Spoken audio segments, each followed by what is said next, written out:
High School Gymnasium, January 26, 2011. LSC Channel 48 presents high school basketball. Hello, everybody. I'm Bob Hintz along with Brent Musgrove.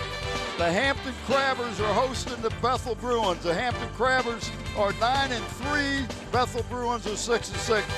Going to make an interesting game anytime you got these two teams together, Brent. Yeah, Hampton had a tough game last night against Warwick, and so right now I think they're in fourth place and fighting to get back up higher when the tournament comes up. So this could be a big game. Bethel's an improving team. Well, and they're working real hard to get strong right now. Yeah, I talked to Roy Johnson, the new coach over there, and he's real tickled with his team. They're real young. He's got a good JV squad coming up.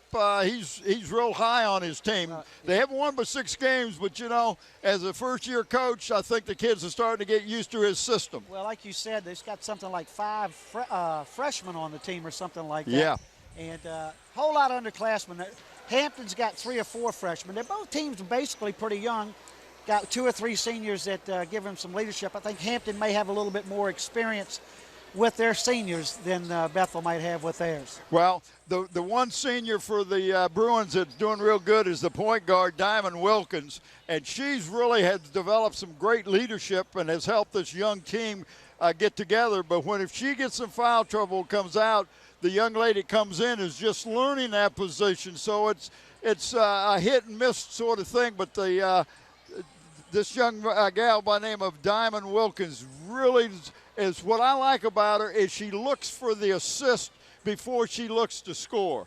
She looks for somebody closer to the basket to get in and get a good shot. That's a hard thing to teach a young player is to play heads up and first option, get a better shot. Well, I'm being unselfish. Yeah. And you just don't see that. If you watch basketball, especially on the pro level, you got to be selfish to play pro ball, I think. Well, everybody's such a talent in that level. It's hard to, when they tell them the pro game, but you know, the shooters are. When those other guys have gotten there in some college program and they're making all the money they're making, they had to be a shooter somewhere. That's right. We're going to have the national anthem in just a minute. I do want to talk a little bit about our crew because we're in a short crew today. This is a game, it's a makeup game we were going to do back when it snowed, and it was changed to the 15th. Now it's on the 22nd. But our stat man, Jim Joyner, is helping us again tonight. We got Ron ESPN Baton on the camera. The graphics by Andy Foley, and, of course, our director-producer, big guy, Scotty Bowers. Don't forget, we got our backup man during the regular season, Frank Eggers, sitting down front. Yeah, I see him down. He was going to help us with stats, but then they wanted him to be the announcer, so we get to hear him some tonight. It's going to call for an interesting game, and the 2 teams are coming together now in the middle of the floor. They're doing that countdown. I'm looking for the color guard. I don't see him yet. I don't either because I was told they're going to do the national anthem. Sometimes they'll do it before the girls' game, and then, they'll do the boys' game. So. Well, you know, you're talking about while they're getting ready to do this, which they're getting ready to do now, Hampton's 2 seniors are pretty much the same way you are. They've got 2 or 3 people that actually can handle the ball for them. Last night, who I thought was going to be the point guard, somebody else we were both surprised was bringing the ball up, and that was Brown. I was told it was going to be something 3 and 21, and here's Brown bringing the ball up at the top most of the night. So they've got a little bit better ball handling, I think, right now on the floor. We'll see how that pans out. Right. Well, that was an interesting game last night, and I think if Hampton would have been able to make some free throws, I think it would have been a different outcome. They lost in overtime. Yeah, tremendous shot with about 4 or 5 seconds to go to tie the game up. And then when it went to overtime, I think the girl's name's Younger from Warwick. I'm not sure. Yeah, well, she good. Took over the game. She was 6 of 6 from the free throw line and hit 1 2-pointer, I think. She scored all the points, I believe, in the overtime for them. Anyway, we're going to take a pause right here for the national anthem.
All right, we didn't have a color guard today. This is a makeup game. This is on a Saturday, but we're going to get the starters, and as Frank gives them out, we'll come right back with them. You take Bethel, I'll take Hampton. There you go. And that's Miss Mercedes Mangrum, number 40. She's 42 tonight.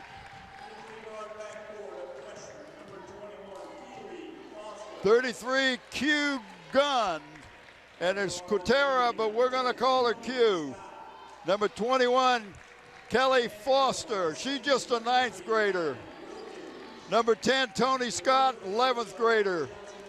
And number 3, that's the young lady I was talking about, Diamond Wilkins, the point guard. She's one of the seniors on the team.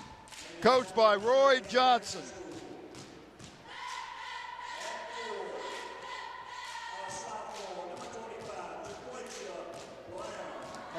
She's a sophomore, and she plays both forwards for the Crabbers, and she was a big contributor last night. Now Leonard's the other big girl. She's 6'3". She's a transfer from Wilson. And this is a girl, Berger, coach told me to keep an eye on. She plays forward also. Handles the ball well, is a great shooter. And that's Candace Brown, one of the seniors. She brings a lot of experience to the team, and so does James. Those are the 2 seniors that start for Hampton. And they bring the calming presence to the Crabber team. At number 3, Mercedes now, James, she's a real hustler. She is on the floor. She's going hard at it all the time.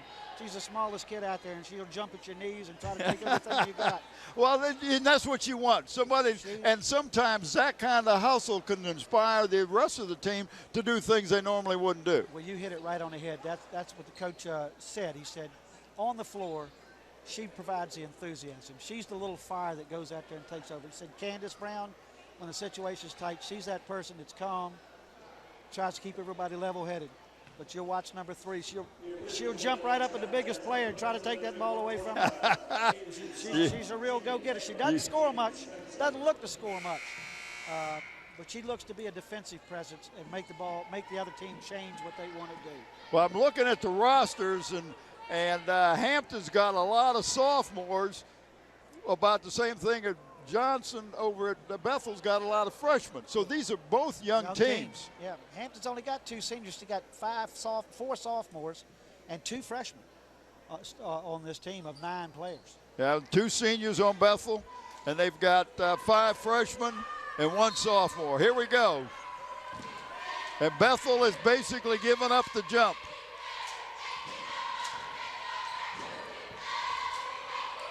And there you got Candace Brown, and they're going to try to keep her out of the paint. They don't want her to penetrate. That's why he's going to play that zone. Yeah, they got Bethel backed up and looked like a 2-3. And Hampton's going to work that perimeter. Well, look at that drive. Nice drive. Oh. There she is. That was Berger, one of the people he talked about. She's the young lady that kept him in the ball game last night. In fact, tied it up to go in overtime. You got it, and she's a freshman. And she was big on last night's game. Nice glass. Oh, that was nice. Kissed right off that glass. Yes, sir. That was Foster for Bethel, and that's a shot Bob and I talk about all the time. Is we wish we could. If that wasn't a walk, we're not going to have one. Wow.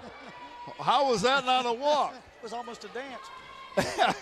She had 2 suitcases packed. Like I was talking about, that shot she took off the glass, that's something you and I talk about a lot. That makes the shooter a little bit taller because they can put the ball up a little higher. Right. And it's hard to teach.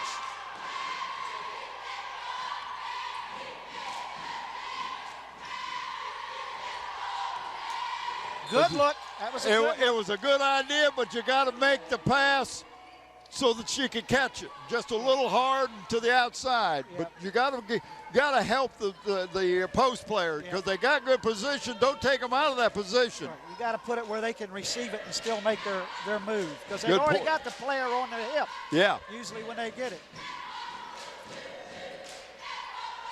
Good hands that time. Hampton's working it inside. Well, and that is your strategy, as you can see right off the bat. They did that last night against Warwick. But nice shot. She got it off quick. Wow, that could have been a foul, but that's okay. Oh, they're letting them play a little tonight, which is, I like that. Go call them both ways. If you look at the floor, Hampton's got 6'3" and 6 foot on the floor, and a little bit of height advantage. And if Bethel's got to stay back in the zone to try to kill the threes, but Hampton's famous. But if you're going to be in the zone, you got to know where your post players are and try to keep them off the board, try to keep the ball out of their hands, not just stay in the center. Well, you saw James, the number 3 for Hampton, down there. When everybody rebounded, she went up as tall as she could get. I mean, she's 4'8", but she's in there scrapping. I'm telling you.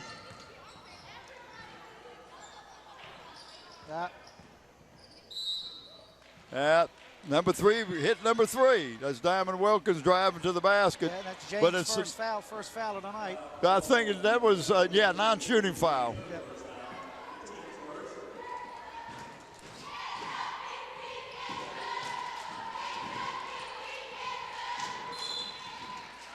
And there's a little bumping going on, but yes, there is. Last night there would have been 7 whistles already. Oh, yeah. You thought you were hearing a song at church last night. Everybody had their own mouthpiece. Oh, they got the good look. They're getting the breaks inside. They're just not able to deliver the pass right now. And that's Q throwing the ball in. You got to be just a little more discreet with that pass. They're going to stay in it. Pass is a good pass if you don't get it where it's supposed to be. Right. Well, they're going to stay in that 2-3 zone. Make them beat them from the outside. Diamond recognized there was no fast break, brought the ball back out, set it up because Hampton's going to play that man-to-man. Let's see how long this lasts. Now, Berger's taken 2 attempts at a three-point play. Three-point shot. Been just a tad bit off. Now, let's see if they go to Brown to see if she can break it open, because that's what Hampton will try to do is if they can put a couple of threes up there real quick on you and get a 7-8 point lead, then they will come out and pressure. Well, and see, Bethel doesn't want to do that. They want to stay in that zone. They want to limit the number of possessions that the Crabbers get. By limiting the number of possessions, you're limiting the number of chances they got to make a basket. Well, the big thing about Hampton, if Hampton can stay in this zone and get a lead, a substantial lead, it's good for them. They had a tough game last night, overtime, against Warwick 18 hours ago. Yeah, and you know, you played an extra game, an extra quarter basically. Right. And you're right, less than 24 hours, you're back out. They may get tired, but before the game's over. Well, the Bruins played last night too, but they didn't go into overtime. And Hampton had a tough game to lose it in overtime. So, I mean, it was a hard-fought game. That's what I'm saying. And here they are having to come right now. And as long as they can stay in this zone and stay close and get to a position where they can fast break and get some points, it's good for them. They get some rest, get their legs back under them better, I guess is the right way to say it. Well, Hampton's attacking the ball. There's been 2 or 3 out-of-bound plays where Hampton's just trying to put pressure on the ball. Well, and you know, that's not a bad thing, because it makes they were right off of somebody's foot. Well, you saw what Bethel was trying to do. Bethel was trying to go to a baseline offense where they put 4 players on the baseline and then run weaves off the baseline as one ball handler tries to penetrate. That was Q, number 33, got her hand in there to stop the post player from the Crabbers to get a good shot. Diamond's going to take it all the way, no foul. That was 21 again. That was Berger again. And picking up a full court, they're going to make the Bruins play the whole court. Yep. Well, when the guards penetrate, of course, you and I both know the secret is one guard penetrates, the other guard's got to rotate to the top. They're supposed to. You're right.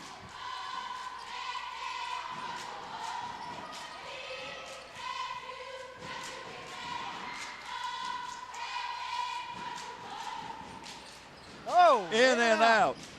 That's Tony Scott. Now, she's probably the best pure shooter on the team. And the team looks for her to get things going. Now, that was 23 right there. That was Leonard. That's the young lady that transferred over from Wilson this year. That's 6'3". And she just took that ball from a rebound position all the way down the middle of the floor and put it up for a layup. Now, that adds a little bit to your team when your big man can handle the ball. Yeah, handle the ball. and get something productive. And I'll tell you this, I didn't see any defenders that wanted to jump in and draw a charge either. Yeah, I noticed that. We got a pretty good little crowd for a Saturday or at 4 o'clock in the afternoon. I'm glad to see this. For a change time, unscheduled game, it's nice to see the crowd starting to build up a little bit. But we heard both coaches talking about they wanted to get their students here to be supporters of their team. So they were getting the word out as best they could about the 4 o'clock game. Well, it was in the paper this morning that it was a 4 o'clock and a 5:30 for the boys. So. Well, we were here last night to watch Hampton play Warwick. And the stands never did fill up. No. So I was a little surprised. Because that was a competitive game. Yes. Both girls and boys were competitive. 2 good basketball games to see last night.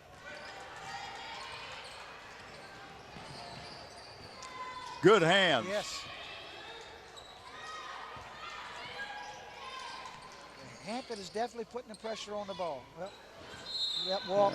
She took a little skip step. We were talking about last night that every time they would fake the ball, they would call a traveling, but that was not a fake. That was just a. Yeah, that was a step. Yeah.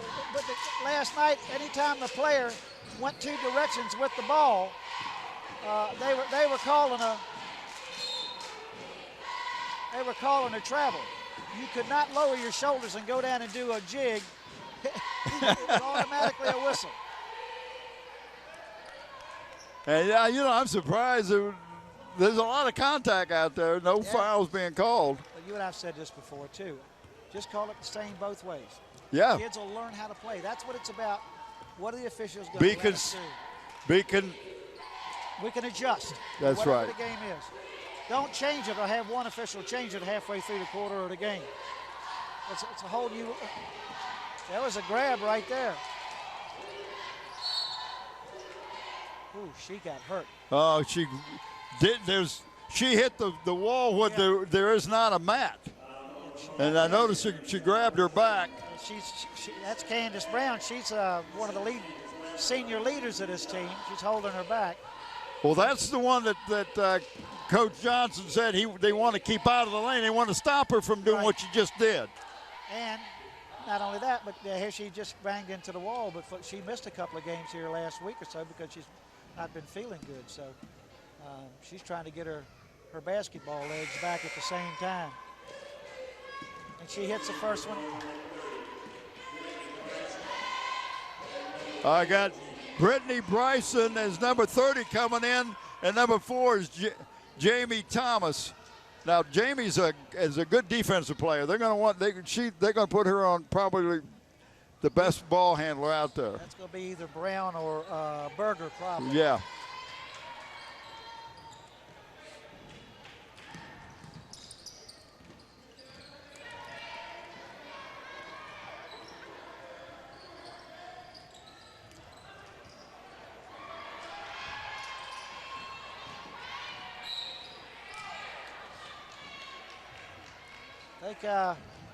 That was an unforced error that time. It was just. Yeah, she just lost the ball. Yeah.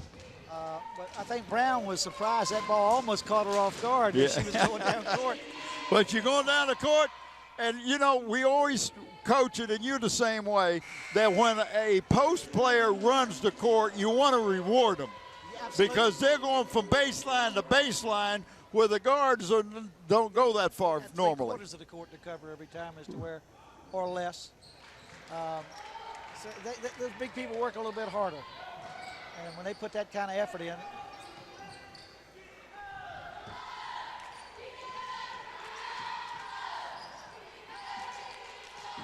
Oh, nice pass. Yes, it was. Just can't get the ball in. I got to give Giaquisha Brown some credit for Hampton there. She got in there, intimidated 2 shots, and then got the rebound. So, I mean, she actually altered a couple of shots.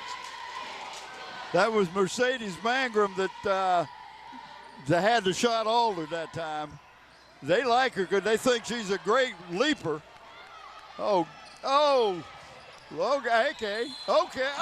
what a nice try. That was good hustle, though. Yep. And again, we keep calling her name, but Berger's on the offense, Berger's on the defense. Yeah. Well, she may put her on the line for 2, but she's not going to get a three-point shot. That was good defense. Yeah. And she interrupted the pass the first time. Yeah. Just she was by herself with 2 offensive players. 2-on-1, and she basically stopped the layup. Yep. Well, we got 10-2 with only a minute 23 to go in the first. Well, we got 10-3. Bethel's got some shots or some openings on their plays. It just hadn't able to make the play happen. Right.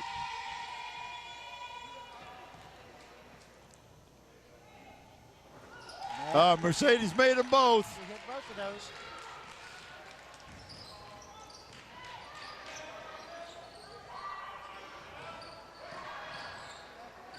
Force that up a little bit.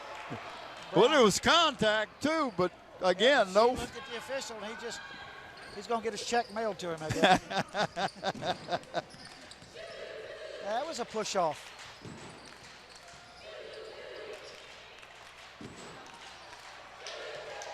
They're penetrating and getting the ball inside. Yeah, but Hampton gets down the court so quick. Yeah, they got 2 or 3 ball handlers, like you said earlier. They got their head up. They're looking for an advantage down court. They know they're going to run, and if you're going to run, they're going to reward you. Fine, that's what you want to do. And Bethel wants to slow the pace down, but when you turn the ball over like that, you can't slow the pace down because Hampton is running. They're always looking to run. If they get the opportunity and somebody breaks away, they're going to look up floor and try to make something happen. And they're going to put you in a bad position as far as foul. 25 just winning it. Got a tremendous great rebound advantage of 6'3" and 6 foot for the Hampton Crabbers. And that's Brown. She does a great. She's the one that's just a sophomore for the Crabbers. Good hands by Brown.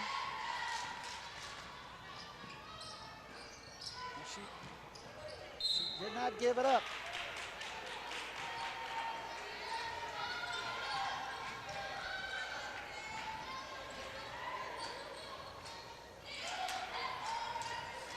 There she is. Good recovery. Well, I tell you what, we mentioned that last night, how well she runs the floor. Yep. She's got good floor presence. And last night they had a little trouble in the first half, knowing what was going on behind them a little bit. It didn't take them long to get that squared away. But Warwick's got a tremendous player, and that younger girl. That younger, I tell you what, she had 28 points last night. And in clutch, she was just that. Well, but what I was impressed with the young lady was how well she passed the ball, too. She wasn't looking only just to score. Yeah. If you're on the floor with her and you're moving, you better be paying attention, because if she sees you're open, she's going to put it up beside your head, so you better be paying attention. Well, and what I like about it is when you play against her, you see that and you can learn from it. Oh, yeah. From being on the defensive side, you can see what she's doing. You can learn from what she's doing because she's very athletic, very aware of the situations on the court. At the end of the second quarter in that game and through the third quarter, Hampton was doubling her just to get the ball out of her hands. Which was a smart move by the coach. Got Hampton back in the game. There we go. I told you she's the shooter. She's the best shooter they're looking for, and she will pass, get in the. All right, well, they've narrowed the gap to 5, which was good, 12-7 in the first quarter. Well, when you look up, Bethel's had 4 fouls called against them and Hampton 2. Pretty even game. The difference being the rebounding of the Crabbers right now. Well, and you look at the difference in the height. Yeah. And I think that's the reason you got that. But the Crabbers, if they will when they come down and set up their half-court offense, if they will come down and concentrate and get it into the post players, that will open up that outside shot. So you got some stats from a man over here, kind of scores we got. Number 10.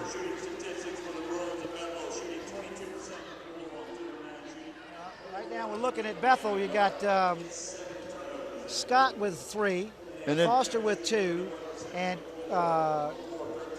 Crystalline DeLong, I think that is, has got 2 free throws. So Yeah. that's their scoring. On the Hampton side, on the other way, is Leonard has got 5 points with 2 twos, and Berger's got 2 twos for 4 points, and Brown has got 3 points, 1 2-point play and 1 free throw. So, but the scoring's a little bit more balanced for the Crabbers right now. Bethel's having to spend more time working the ball in to get a good shot, but like we talked about, they've had the openings with the set play, just have not been able to get the ball to the person who was in position. Well, they have outscored the Crabbers 7-2, because it was 10-2, is now 12-9. So the Bruins have come back in. They got a 3 to help them, and then they just got a basket off of that inbounds play from the side. Substitute coming in here now. Bell is coming in for James, giving a relief, getting a little bit more height on the floor. And that's not what Bethel needs, because I think she's around 6'2". 6 foot also, let me put it that way. And we watched her play last night. Oh, nice. Good. Nice High-low. That was perfect high-low. Perfect. But she didn't look the ball into her hands. That's She was right. starting to move before she got the ball. But it was great. That's what you want. When you got 2 post players, you do that high-low. Yep. One works the baseline, the other one works the top.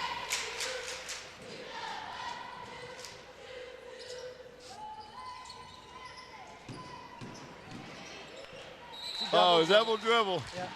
But great. I like the way they flashed to the paint that time from the opposite side. And the way they're running it, they've automatically got the defender on their hip.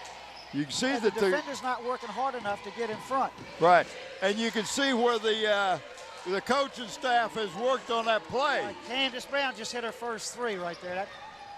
That's going to apply a little bit of pressure now to Bethel. 1 or 2 more of those, and yeah, they're going to have to come out to check her. And 21, Berger's very capable of hitting the 3 Oh, also. she's the one that was just lit it up last night. Yeah. I was real impressed with her.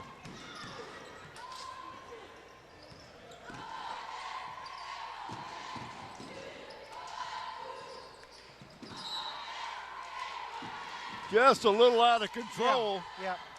You got to slide by if you're going to beat them on that Yeah. baseline. You can't come in both, wide open. If there's no room to go, you got to back it out. That's right. Find another avenue.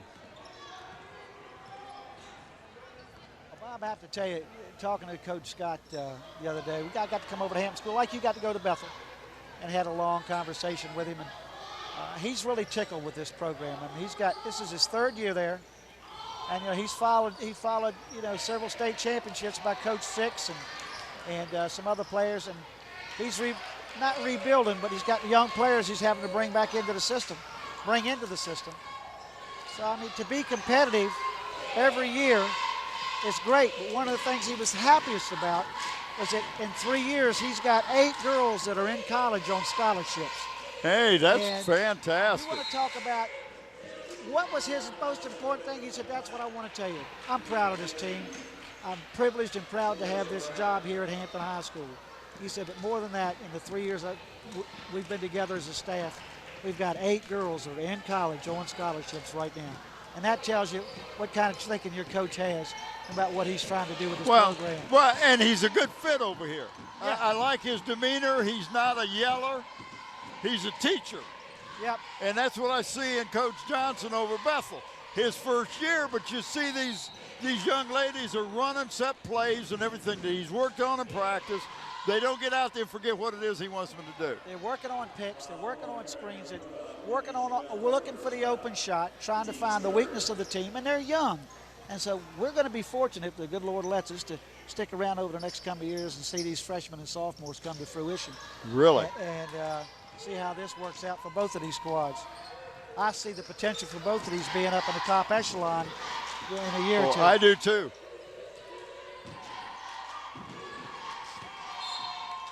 Ooh, that was a tough call.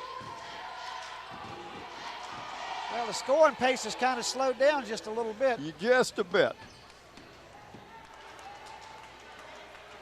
You say number 10 for Bethel. She's a shooter, is that right? Oh yeah, that's Tony Scott. Yeah, and she's got long arms. She gets into the passing lane on defense. And they really are high on her. She's a junior. I don't know who the foul's on number 11 for Hampton. That would be Platt. There you go. And that's Tony. But see how they flash into the paint? From the backside. Yes. And that was a good entry pass.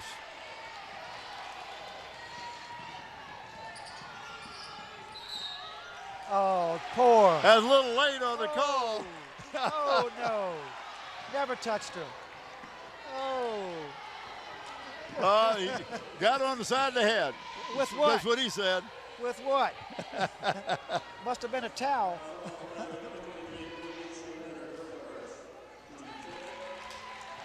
I tell you, they love this little gal over there at Bethel. She does a great job.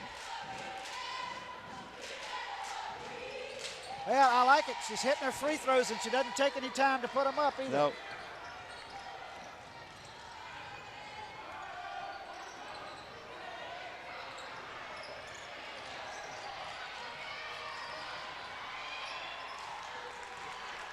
Diamond's off and running. Oh, nice. Good hesitate. Oh, no. Oh, what a nice hesitation.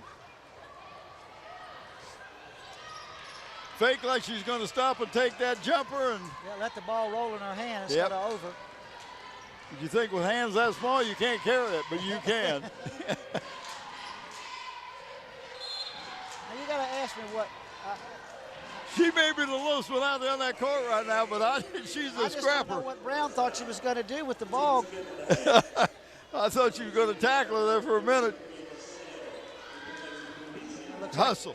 Like you know, as a coach, you don't mind fouls if you're hustling. That's right. It's the ones where you reach and you're kind of lackadaisical. Well, Hampton's cold out front right now. And Bethel now getting them down floor.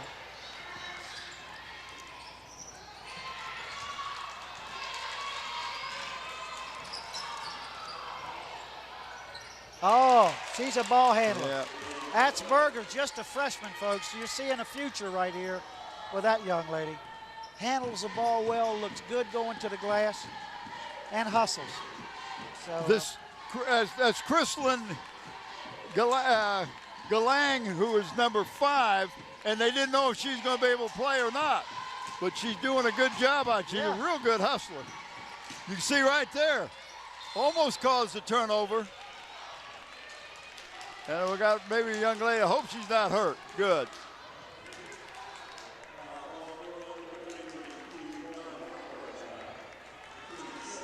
Well, Bethel did a smart thing there. Hampton turned to run, and a couple of the Bethel players stayed, and it fooled Hampton a little bit, caught them off guard. Yeah.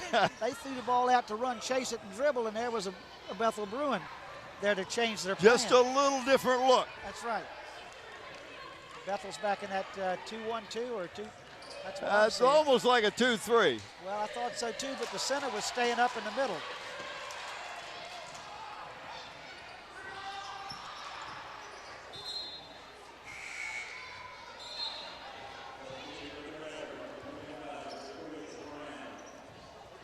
Well, we got it to a 6-point game. This is good. Let's see what I'm talking about. It's almost a 2-1-2. Yeah. But she comes up high because of the center post. You're right.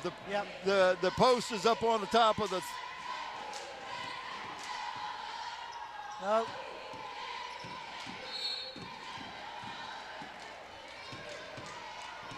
The number 12. I thought if you hit on top of the backboard, it's not out. It's got to go over. I think. Hit the wire that used to be there or something. Yeah. And number 12, Bell. We talked about it last night. She's kind of got like a two-handed. Look, almost like shot. like a set shot. The old Bob Cousy used to shoot that. And she went to the free throw line with it a couple times last night and nailed them both. That's right. Well, Bethel, Hampton last night hit free throws. I think they would have been a different game, different outcome. They were around 50% maybe last night. And Warwick, on the other hand, was probably shooting 75 easily. Oh, I would probably closer to 80%. Yeah. And I have to say the Warwick boys did the same thing. The Warwick boys didn't miss any free throws. Look right down the stretch when it got tight. They might have missed one or two. But well, Bethel's hanging in there. They're not shying away from this Hampton team. Boy, you got to want that ball to go get it like that. You got to love Tony Scott. That was not a good pass, but she got it anyway. Yep. Oh, nice move. Oh, wow. Tony's got her head up. I like that. Bringing the ball down the court and got her head up.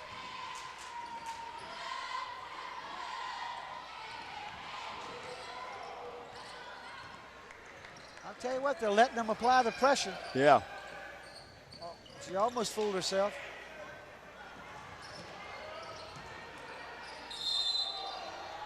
Yeah, a little bit. She's kind of. Yeah, a little bit aggressive there on that play.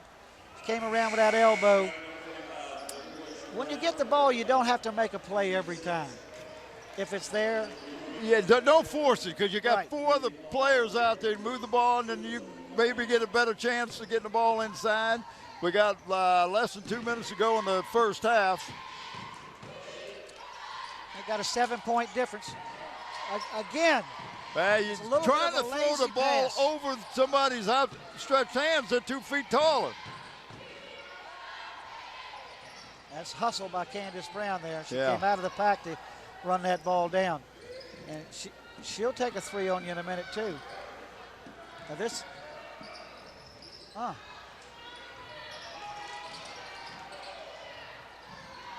She tried to go too far. Yeah. Tried to go too far. But she traveled before she ever hit the ground, and he didn't call it till she hit the ground. Right. And that's what we've talked about before. You know, if you can draw up and shoot that 8-10-foot jumper, you got the defender on their heels trying to get position on you for the draw. Right. We We got some points. Got Kayla Scott come in, number 31 for the Bruins. She's athletic. She's a good shooter. Just a 9th grader. Number 31 right there.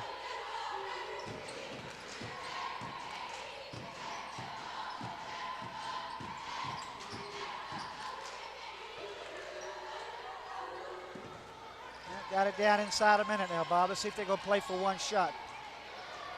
I don't think they will. I think they're going to run their offense. They're going to get it inside. High-low right there. Oh, great pass. Yep. She got pushed in the back. Good fight. Waited too long. She was open, and by the time she threw the ball to her, she was covered. That's the way you run a fast break, right Brett. There. Yes, sir. That was Berger. Not only did she score, but she looked up and found the open man and rewarded him. Well, we got 5 seconds to go in the first half. It's been a very competitive game. I think this is as far behind as the Bruins have been, a 9-point difference right now. Well, they got it back into respectability, but when Hampton got running with them just a little bit. Yeah.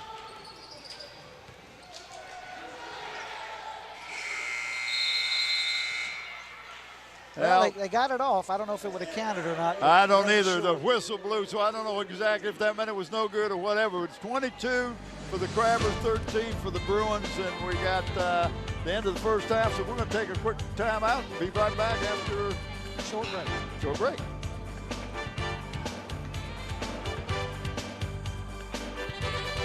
All right, welcome back to the Hampton High School Gymnasium. We've got 22 for the Crabbers, 13 for the visiting Bruins. Brent, I know you got some statistics, so let's hear them. Well, let's start out with the Crabbers, who are leading with 22 points. Of course, the leading scorer right now is Berger. She's got 6, but she's also tied with Leonard with 6. And Quenisha Brown has got 5, and Candace Brown has got 4, and Sale has got 1. So it's pretty even balanced scoring from 4 to 6 points for the Crabbers at this point, and they're shooting 33% with 7 turnovers. But nobody's in foul trouble. No foul trouble whatsoever on either team, as a matter of fact. Well, that's good. Now, for the Bethel girls, they've got 5 people that have scored, but they've only got 13 points right now. So their leading scorer is Tony Scott. She's got 5 points, and then they have 4 other players, Wilkins, Foster, Galang, and Mangrum, with 2 points apiece for 13 points. They've had 13 turnovers and are only shooting 24%. Yeah, that 13 turnovers really hurt them, and some of them were unforced errors. But when you're trying to throw the ball over somebody's head, the taller, what you got to do is fake that, shoot a bounce pass. And these girls will learn that. I tell you, I'm impressed with the sets that the Bruins are trying to run. They're trying to run their offense. They're not helter-skelter out there. And the Crabbers on the other end, at the beginning they were really working the ball inside where the 2 post players could run a high-low, and then they kind of went away from it a little bit. Well, but Hampton's always a team, or always has been a team, that's looking for the opportunity to fast break. And like you said, they were running some sets. When Bethel ran some sets and they were working as far as the set, but they weren't able to complete the score, their guards were crashing just a little bit. With Hampton's height, what changed their game, they were able to get some rebounds and kick the ball out. 1 or 2 of their guards would be breaking on the rebound, and Hampton was able to get a few buckets in transition. And with the big girls following down the floor at the same time, if it was missed, they were still able to pick up a few offensive rebounds, and thus they got that 8-point lead. Yeah, well, one thing I like about the Crabbers post players is how well, especially number 20, was it number 25? Yes. Yeah, 25 Brown. Just a sophomore, but she runs the court good and is quick. And she can get from one end of this court to the other end of the court as quick as any of the guards out there. And not only can she do that, she can handle the ball on the way down. Yeah. She showed that a couple of times. Hampton ball coming out, excuse me. So with that kind of height and as many ball handlers as Hampton has, it's a very tough situation for this young Bethel team. I don't know what the foul was there. I missed that. It had to be a walk or something. Maybe it was a 3-second violation. Traveled. She traveled, okay. I missed that because it was a good entry pass. She had a good chance for a basket. Well, unlike a good point guard, I had my head down at the time. Nice work. And that's what a good old-fashioned give and go. Sir. Nice work. The Bruins draw first blood in the second half.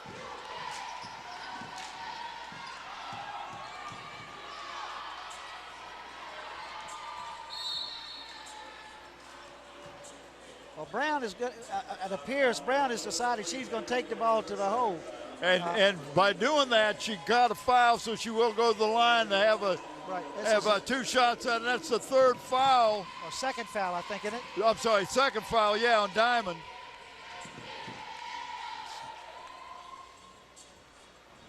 This is the same problem Hampton had a little bit Yeah, last night. just something that, you don't understand. Sometimes they can, in practice, they can hit them. They can, after sprints, they hit some. In a ball game, for some reason, have a little trouble. But There she you got go. the second one. Nice, better rotation that time on the A ball. whole lot softer shot, and what makes a softer shot is the rotation. That was a real fast break going down the floor that time. We got a stoppage of time here. I don't know what happened. But the clock operator took off, so we can't play until he comes back. Here he comes. I thought he was going to tackle that girl with the popcorn there for a minute. I wish I knew if he was going out, I'd have got us a hot dog.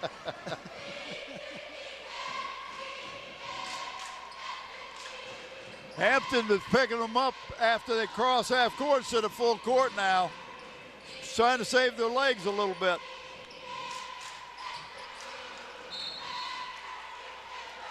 Did you see number 3 for Hampton, James, when the ball got inside, she came in low as the offensive player turned with the ball. Well, she turned and dribbled, and once she dribbled, she put it in the help's hands. Well, I tell you, neither one of these teams are afraid to go down on the floor for a loose ball.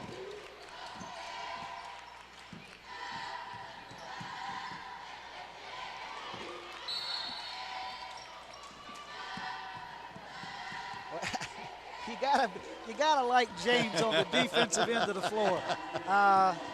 She's, and I don't mean this in any way, but just a compliment. She's like a little gnat. She is always around you, and she's going to make you change what you want to do. Right, and it's going to bother you. You're going to make a mistake, right. And that's what she's doing. Oh, nice little shot there. There she is again. See her in there scrapping for the ball. If the ball gets down below your shoulders, brother, she's going to be around it. She's going to get a hand on it or something. Yep.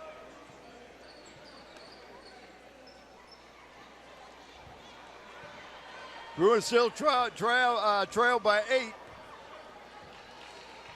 There's been 2 fouls called against Bethel so far in the third quarter, but they're hustle fouls. Yeah, they're hustle fouls. Exactly what. Got off a nice shot. There's Berger taking a rebound. I have to remind people because she amazed me. Look how well she handles the ball and runs the floor, and she is a freshman. And she reminds me in a way, but she's got more size and maybe a little bit more quickness right now with her ability as a freshman as Tiffany Davis. Yeah, that's right. She handles Good the point. ball well.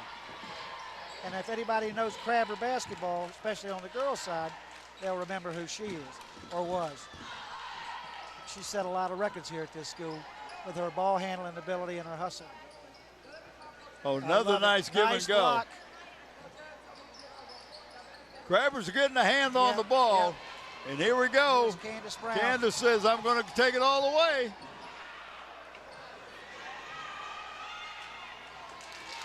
Good hustle. Well, you keep after it. But the big girls were down there on the fast break to get that rebound. Both of them ran the floor.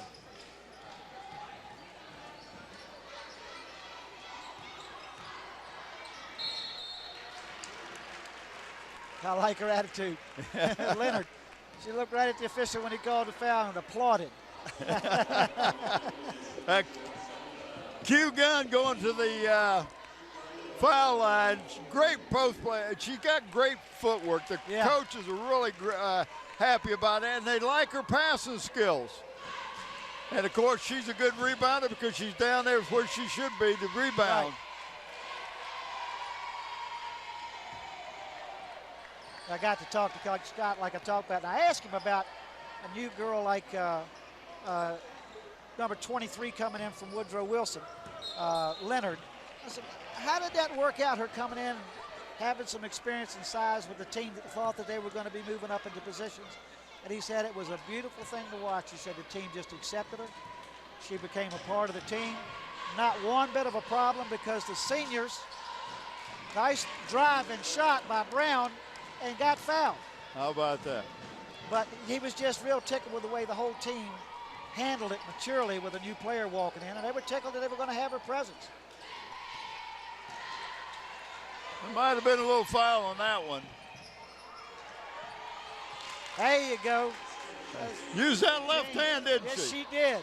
They've stretched the lead to 12, 29-17 with just over 4 minutes to go in the third quarter. Coach Johnson wants a timeout. It feels like it's getting a little out of control. They're coming down here and they're turning the ball over. They're not even getting a chance to run their sets or anything. Right. Getting no shots. Well, they're trying to get the ball inside, and Hampton has been able to get a hand on the ball a couple of times and kick it out, and they're off and running. Yep. And I've said it 10 times already. What I'm so impressed about with the Crabbers is their big people running the floor. I mean, yeah, we've talked about that. Last night we talked about it. He's got them thinking the right way. If they're going to be a contributing factor and get those garbage buckets, we're on a miss, and they've got to be in position to do it. And it's very evident that they're both doing that. And let's go to Bethel. Bethel's got a lot of heart, a lot of hustle. It's just hard for them to compete right now with the lack of size. Yeah, because they're definitely outmanned underneath the basket. But not out of hustle. Both teams are looking great hustle out there. Because Hampton here in the last 3 minutes has been able to get some follow-up shots because of their height on missed shots that were forced by Bethel on the original player breaking for the shot. So they're doing their job as best they can. It's just you can't hang up in the air 6 inches all the time. That's right. When somebody's already up there, it's hard to compete.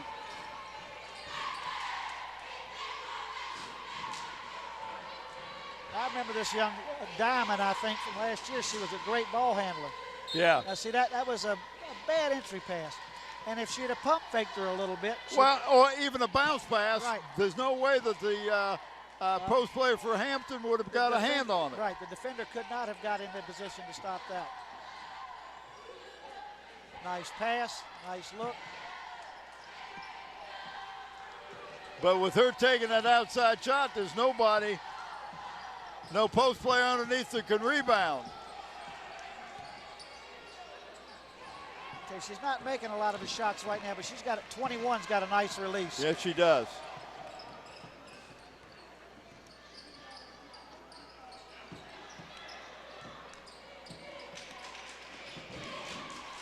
Bethel is still flashing that player across.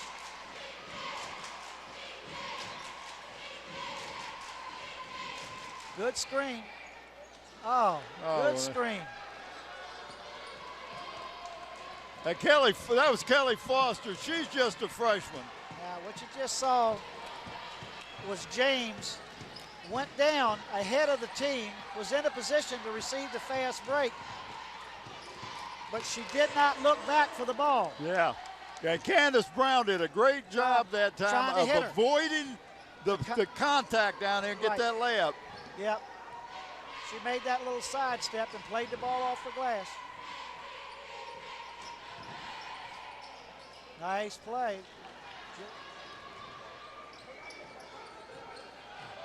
Bruins are getting decent shots, but they're just not making any of them.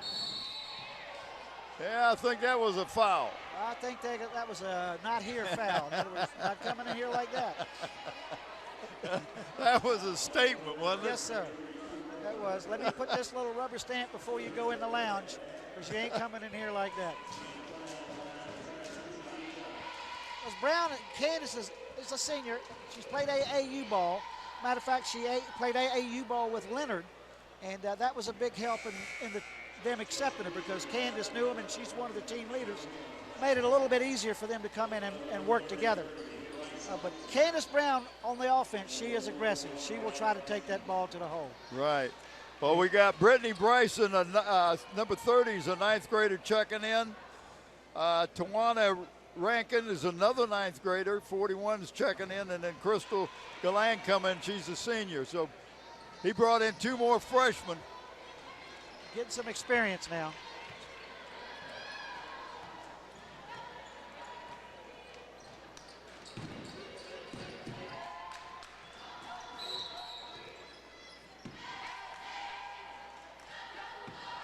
She was late getting there for that. Yeah. For that. Well, for that block. and that some of that's because of the ball handler. The ball handler moves before the pick can be, or the screener can set. So the foul gets called on the screener, but it's the ball handler's fault. It sets the whole thing up.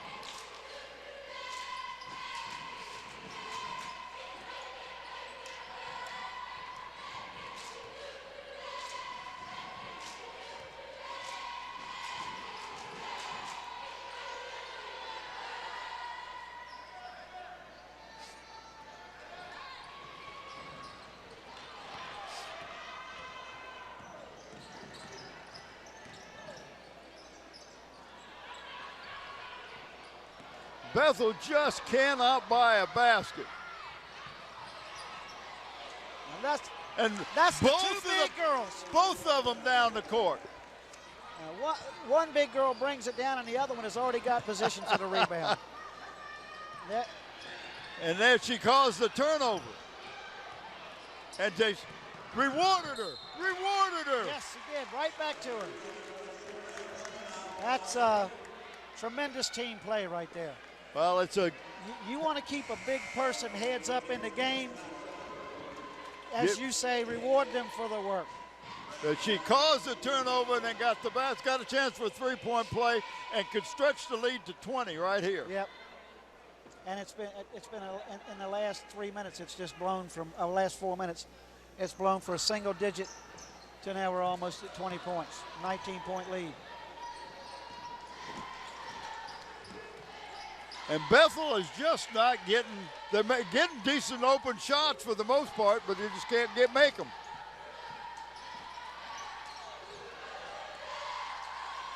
Look at the dominance on the board. They're just getting beat on the board. 3 rebounds right there. And it's just something Bethel can't do much about.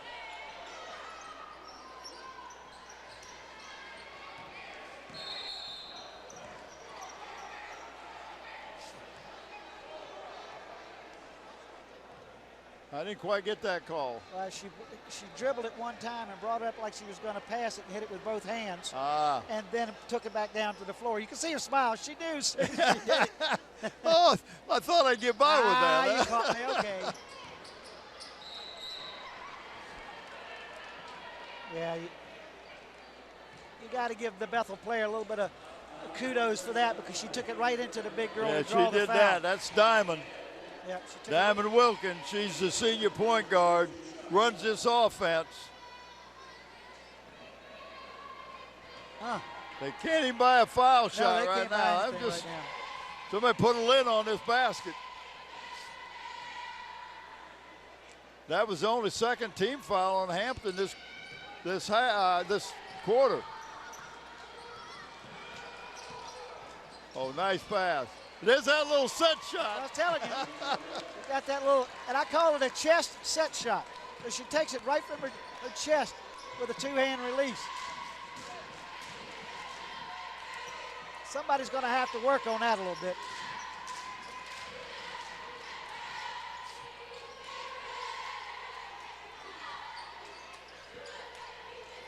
Whoa. A little bit close work there. Well, that's from deep downtown.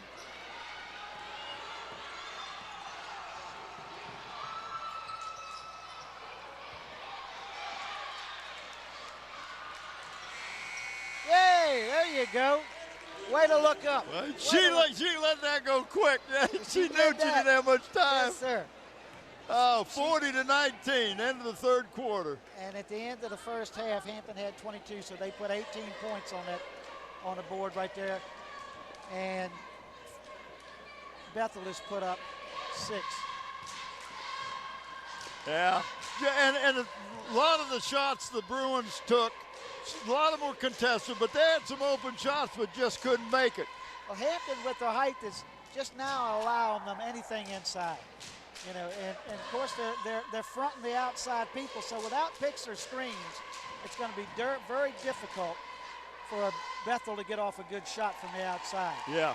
And with Hampton's height, they leave 2 people down in the paint and can chase all night long. And I don't know about you, but it looks like to me that Hampton come out with a little more enthusiasm this half than they had the first half. They were playing okay, but they weren't playing with the intensity that I see them play this third quarter. Because it reminds you of last night. Last night was the exact same way. It was like the first half. We're just going to try to get it to halftime, be close, be a little bit ahead. But when they came out the second half last night, they just they kicked it up a notch, and they've done the same thing here. Well, we're into the fourth quarter, and Hampton has a 21-point lead at this point. A great entry. Did you see that drop step? Yep. Baseline entry pass. Somebody has worked with these big girls because they perfect that drop step. That's going to be very difficult, especially if they go with it from both sides. You can see the intensity has really picked up. And it's shaken the confidence of the Bruins.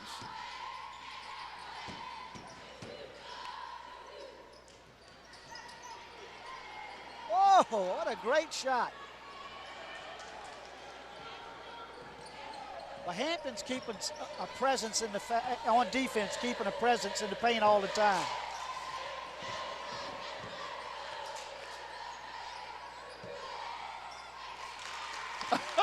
And I gotta commend Platt for that because she hustled all the way to get that ball back into a Crabber's hands for that shot. She did that. She's just a sophomore. Yep.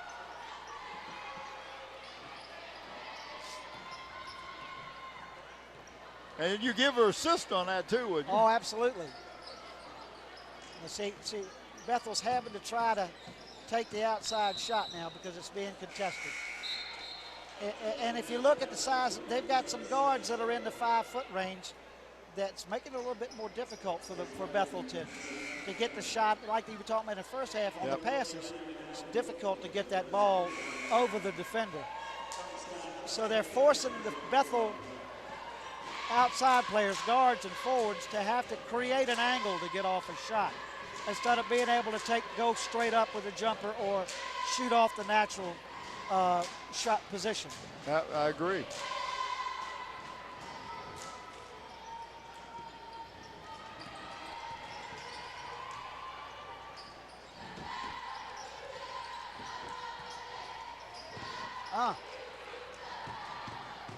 That may have been a double dribble. It might have been a double dribble. It might have been a little grab of the arm on the shot, too. But nice little spin move. It just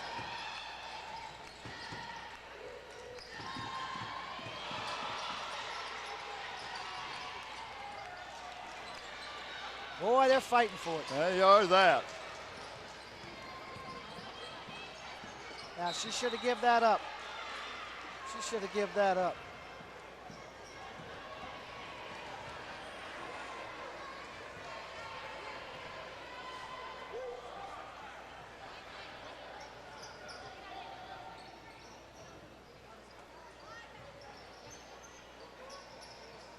I love that, John. Did you ever see that, John? Yeah. There was a young man by the name of Sam Pollard that I played. Now, he's not so young. He's as old as I am. But I played basketball with him going back 20-some years. And he had that 1942 set shot. But I'm telling you what. He was accurate. There was no three-point line from it. But he shot it so high it came down wet. But he could sure hit it. Oh. Just a freshman, folks. That's Berger again. And I know she's going to get better. Just a freshman.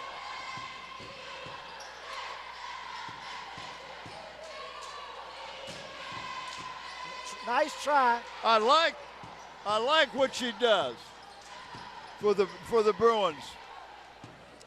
Yeah, she's always looking for the play. But you pass the ball and break to the basket. Right. Pass the ball and break to the basket. You got to love that.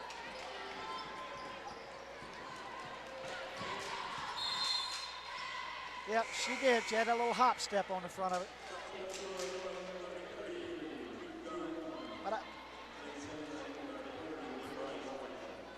But I tell you what, if Brown, number 25, can get good at facing the basket in that paint as she is at the drop step, at her height, and she's just a sophomore. She's going to get good, and she's going to really be something. Quite a problem for a lot of players. You remember Bennett was able to do that, not only do the drop step, but she could turn on you and put it in your face at the same time. And Bennett didn't have anywhere near the strength that it appears that this girl's got right now. That's Platt again. And just in case you people were wondering out there, she's also a sophomore. Well, the score is now a 30-point lead by the Crabbers. Nice shot.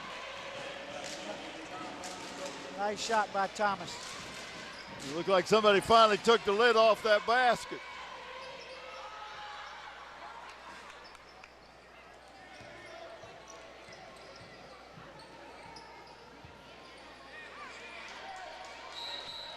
Yeah, but she is long legs and is quick.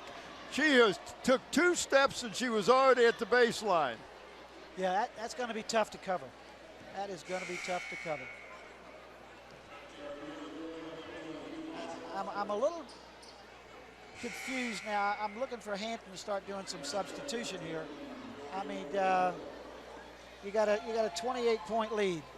Well, she's bringing in Moore. Moore's coming. It's just a sophomore. Yep. But with that lead, you would think that he would. Yeah, of course, he's only got 9 players. So I would look for him to get a few more in there. Which I thought I saw one of his girls was injured. One of them came to the bench on crutches, may not even be on the roster right now. Right.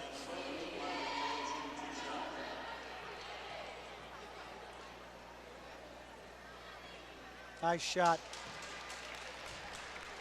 Don't tell me there's not a place for the little person in this game. And I'm not being critical. I'm just looking at her smooth release. She's just got a nice release for that ball. And it just settles into the basket. Got a really nice shot.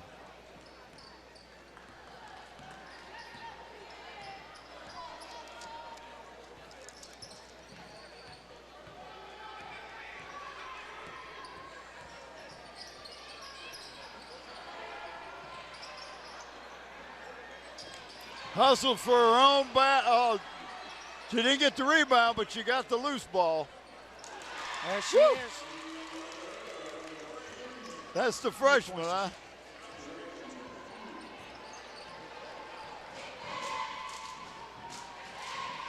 So that gives Berger 10 points so far for the game. There it was, a nice.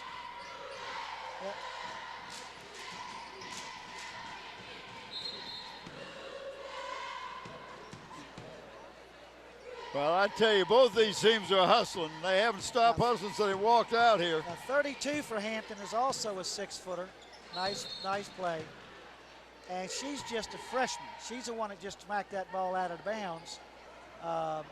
Instead of going for the ball to grab it, she just, like blocking a shot, she just kept it out of the Bethel player's hand. Oh, that's Michaela. Yeah.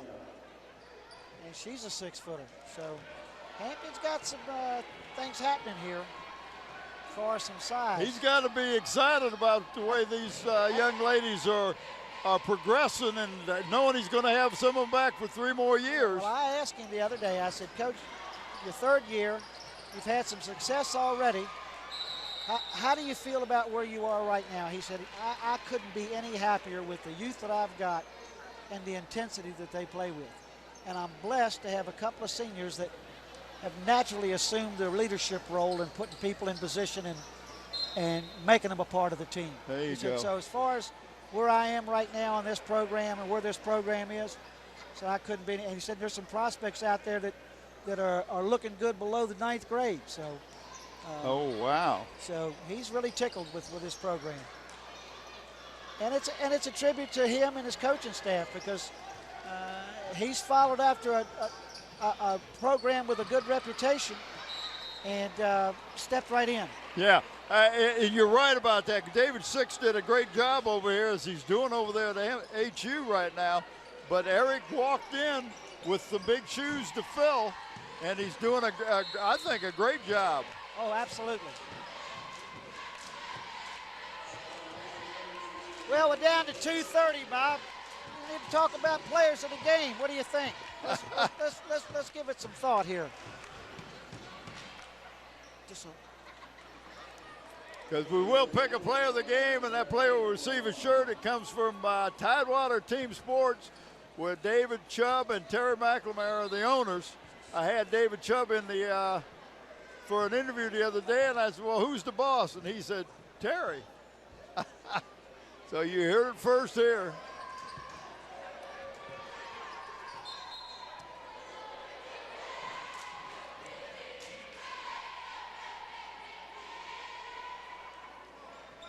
For Hampton right now, they're the scoring leaders right there.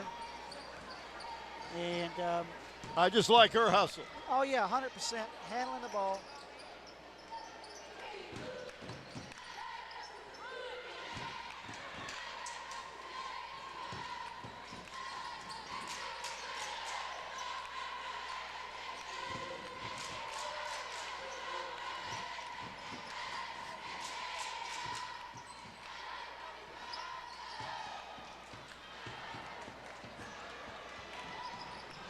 Wrong side. She just got creamed, run into the end line. Talking about young Miss Diamond Wilkins. Creates the tempo for this team and is looking to assist, but that time she got creamed. We got to remember for the next game. Yeah, gotcha. I'm with you. She's got a nice release. That's the 3rd in a row for her, and I don't know how many she's had, but does a great job. Number 42 for the Crabbers coming back in. That's Mercedes Mangrum. She's just a sophomore. We had her listed as 40, but she's 42 today. Yeah, I tell you what, that's a nice little release on that shot. It's a shame she couldn't get it on the floor much more. Whoa, Lord. Nice entry pass. Yes, it was. As soon as the ball came in, so did about 3 Bethel Bruins to be there to receive it with her. That little Kelly Foster, number 21, got charged with a foul. And the coaches are real high on her because they like the way she hawks for the ball. But sometimes she's just a little bit out of control. But that's something that you can learn to control and learn to overcome. She's just a freshman. She does a lot of her scoring off of defense. Well, we've got a lot of contributors here for tonight for Hampton. We got numerous players around the 10 and 11 point mark as far as points scored. And so it's kind of hard to choose, but I'm going to pick Hampton if that's okay. Yeah, you do that. See if you agree with it. Okay. Because I'm going there. She's right in there amongst all the scoring, but she's hit the boards and gone hard. I like it. I like it. And I think I know where you're going, and I agree wholeheartedly. Well, we need to go ahead and let them know who it is. Well, ladies and gentlemen, for Hampton, Bob and I have decided to number 23, Quenisha Leonard. She's the transfer in from Wilson. She's a senior. She's had a good game. She's had 10 points, but she's had numerous rebounds, numerous changes of shots, and this is her senior year. And we don't do but so many games, and I know we're going to see a lot of these players. And so she's right in there scoring with everybody, and she's made an effect on the game. So I'm going with Leonard for player of the game. Well, and I'm going with Diamond Wilkins, another senior for the Bruins. She just showed so much hustle out there, running this as a leadership for this young team, and she likes to create the tempo, and she's looking to assist, and she's got a great shot on the foul line. I don't know how many points she's got, but I think that's the young lady we're going to go with for the Bruins is Diamond Wilkins. She had 2 points in the first quarter. She's 4 for 4 in the last 4 attempts. 4 for 6 overall in free throws. And she handles the ball and she hustles, and I agree with you 100%. So there are players of the game. We're going to go with Leonard for Hampton and Wilkins for Bethel. Yep. And with less than a minute to go here, Hampton does have it sewn up with a 25-point lead or so. And it's been a real pleasure doing this ladies' game here with you. Well, Bob. I tell you, I've enjoyed it. It's a nice crowd. It's filling up more and more all the time. Well, as the Bethel girls coach said, one of the first things he learned when he came here to be a coach this year was about this game. And it is a rivalry. And I don't care how you play it or who's got the great advantage. When it comes in here, it's one of those games where sometimes you can just throw the book out the window. Bethel hung in real well in the first half. Yeah, they really did. And I attribute some of that to the lack of size. Well, not necessarily that, but the Crabbers came out with more intensity the second half than they played the first half that we had talked about. And I think that's the difference, the reason the score is as big as it is. They were able to apply a little bit more pressure. Yes, and they really took Bethel out of any sets that they were trying to run because they never had an open look to pass the ball. Right. They had somebody in the face all the time trying to steal the ball, and I think it just kind of threw them off a little bit the second half because they couldn't make it by a basket that third quarter. Well, getting a little bit out of hand now, but Hampton's looking to close it out here for this game, and this is going to put them in sole possession of fourth place, I think. And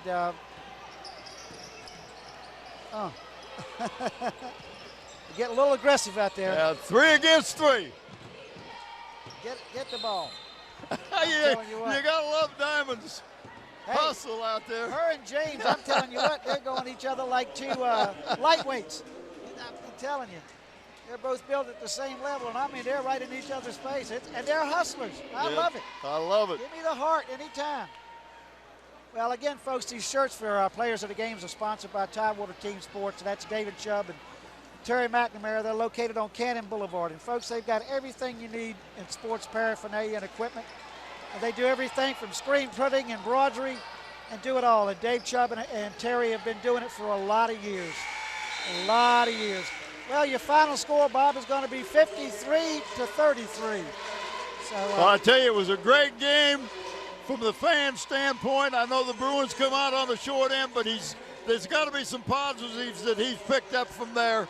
And I want to thank the athletic director here, Karen Holly, for all her help and helping the setup and everything. And, of course, Ron Bateman, our cameraman, Jim Joyner, doing the stats. Andy Foley doing the graphics. And, of course, director Scotty Bowers does everything. Frank Leonard, too, he helped us with a little bit of halftime stuff. And we're going to thank Frank. Frank Egger. What am I thinking? That's okay. Anyway. Well, Bob Hintz for Brent Musgrove. Until next time.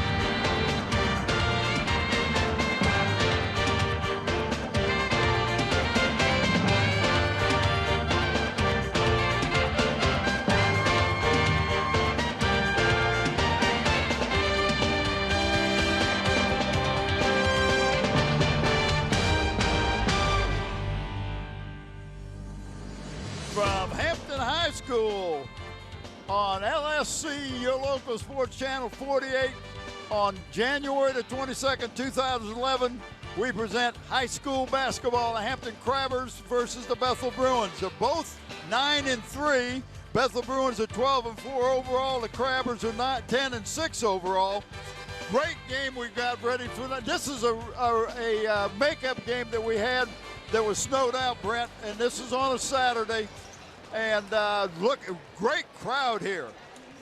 I want to let you know who our crew is real quick, and I'm going to throw it over to you. We got Jim Joyner doing our stats for us today. Our cameraman is Ron, ESPN Bait and Graphics, Andy Foley, and our director-producer, Scotty Bowers. Tell me what you got. Well, here's where I stand with this. We got the pleasure of coming here last night, watch Hampton play Warwick in a nail-biter. I mean, Hampton ends up winning by 4 right down the stretch. And in some ways lucky to escape because the free throw shooting deserted them just a little bit.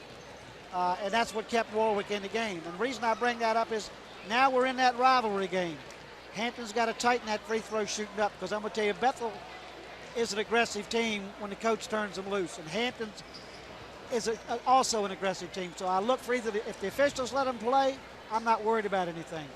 If they got some tight officials out there that like to hear the whistle, put a check on the game, we may be here longer. We may be here a long time. And that's why I brought up the Warwick game last night. We've got some talent here on this floor, Bob. You look at the Hampton starting five, they got 3-4 sophomores starting. One of the highest shooting guards in the district in Barber. And with Bethel, you come back, they got a young team. And they're scrappy, so and they're fighting for position for that tournament, the all-important position in that tournament. Well, where you want to be in that tournament is either second or third, because nobody's going to catch Phoebus. If you're second or third ranked, then you're going to be in the opposite bracket than the number 1 seed, and that's where you want to be, and that's what Coach Breon told me. We are playing right now for seeding in the district tournament. Both of these teams are tied for what? They're tied for second. Right, exactly where they both want to be. Now, both teams are man-to-man philosophy on defense, so we're going to see a lot of in-your-face, trying to stop you, and all that. And I asked Breon, I said, are you going to double-team Barber, because he is probably the best ball player that Hampton has, and he's the one that can hurt you. He says, no, we're not going to double him, but we're not going to let him get to the line either, because he hurt us the last time we played him last year. He scored too many points from the foul line.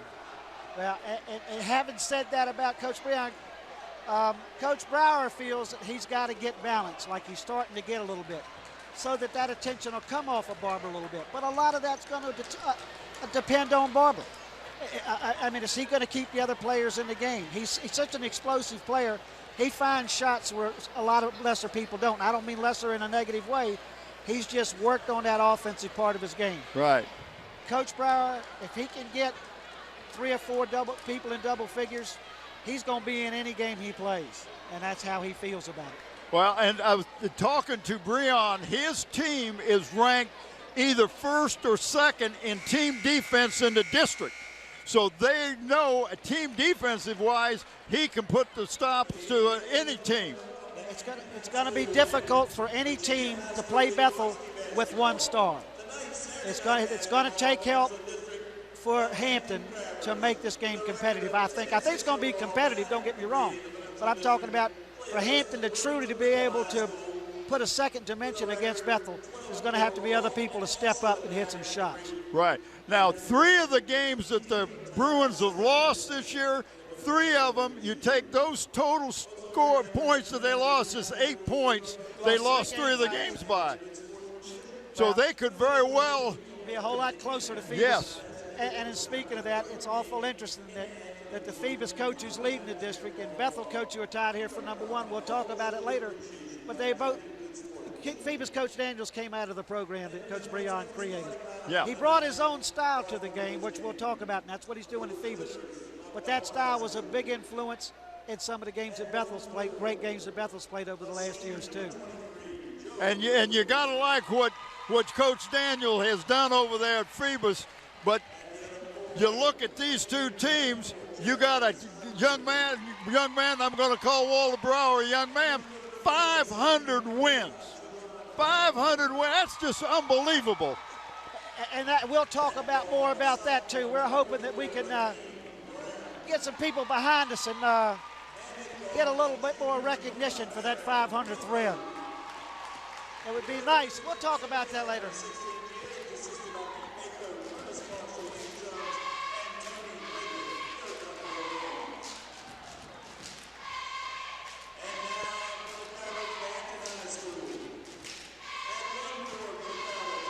I didn't give the Bruins. I didn't give. We'll go ahead and go to Hampton. That's Sammy Royal, number 44.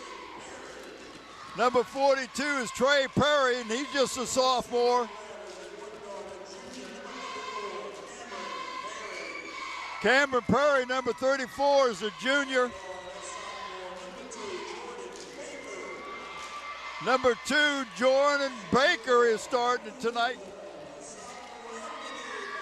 And Anthony Barber, the sophomore for the Bruins. We have number 5, Aaron Bakecoat, 23, Joseph Goodwin, 24, Jeremy Saunders, 25, Javon Harper, and 44, Rakeem Brown. Those are your starters tonight. And looking at those starters, Bethel has got 2 juniors, 1 sophomore, and 2 seniors starting.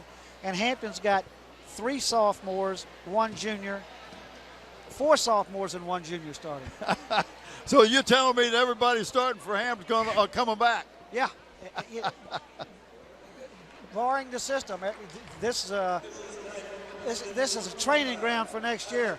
And just to say this, there's a young man, a 6'5" young man that coaches are talking about. It's playing JV ball. That's very impressive. Yeah. I'm not going to go any further than that to put any pressure on him. They'll see him next year. They'll see him next year. Bruins are going to come out with a motion offense. That's what they like to do, and they want to take advantage of their post play because they think they can beat Hampton inside. They like to keep their spacing, which is real important when you're playing any team. So it's harder to double team you when you have good spacing. They will create off of the dribble.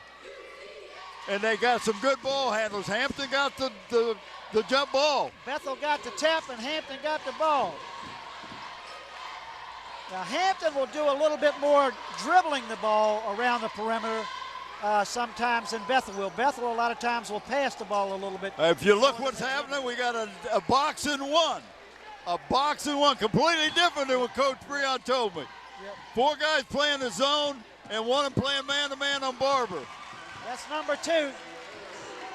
That was Perry getting his first shot right there. So that's a good start for the Crabbers. And that's a shot that I wish more players would pay attention to, and that's that draw up 10, 12-footer. And the noise is coming over, folks. I hope you can hear it. Nice outside shot. Oh, my.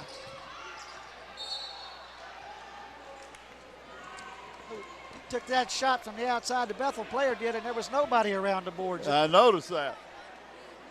The ball hit the floor. Now, that's not going to happen too many more times. Now, the Bruins lost 3 players that transferred out of their unit, went to Menchville. But some people think that's a bad thing. It's not a bad thing because those players didn't have the chemistry that these do. And the coach is not sad. He's glad they went somewhere else. They got to play. Yeah, that Barber came through and tried to get the shot, up off the back, reverse off the glass. And then after the shot was gone, number 24 hits him in the back. Just a foul didn't need to happen. Now that's Jeremy Saunders. And number 34 just drew up and hit a 3. The Crabbers jumped off to a quick 5-point lead. Oh, nice break inside. Good pass inside of number 23 for the Bruins, Joseph Goodwin. Now they're playing heads-up man-to-man. They're not playing a box and one, just enough to confuse the Crabbers, but it didn't do anything to confuse them.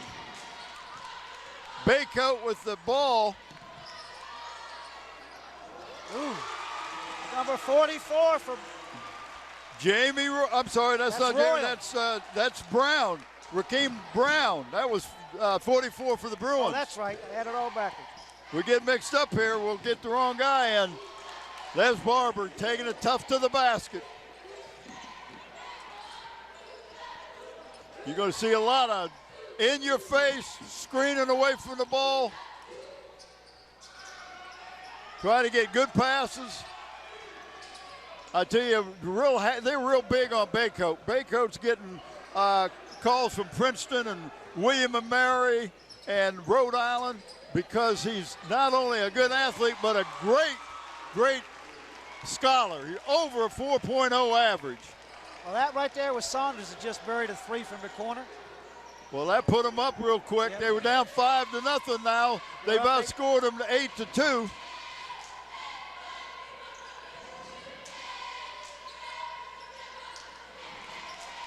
Well, Barber's taken 2 shots and been unable to hit them so far, but he'll get a shooting stroke. Yeah.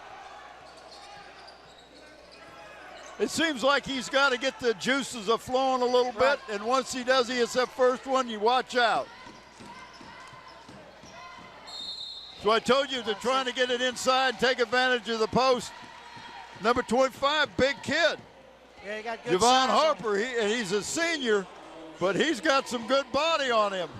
I'd like to see that again on film, but we don't have instant replay because he was backing one player down and turned right into the other. So Hampton double-teamed him when the ball got low. He must have caught him across the wrist.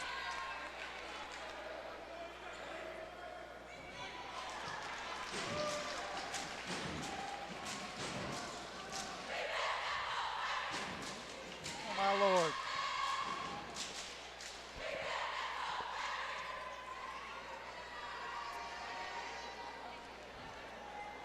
This young man here he transferred from Hampton High. 25. Yeah, he was at Hampton High. He transferred from Hampton. He's been in a different system, but he's had great practices, and the coaches are real high on him.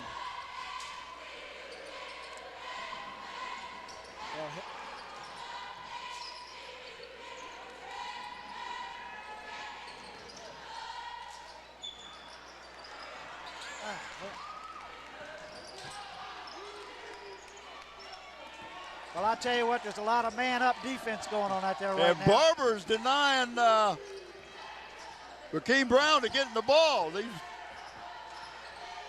Oh, what a nice fadeaway. Yep. Bruins up by 4. Yeah, Rakeem Brown's got a sweet little shot and release there. Gets Yeah, up quick. Well, he's given up about 6 inches on Barber, it looks like. But he's staying right in his chest. Trying to neutralize that height. Yep.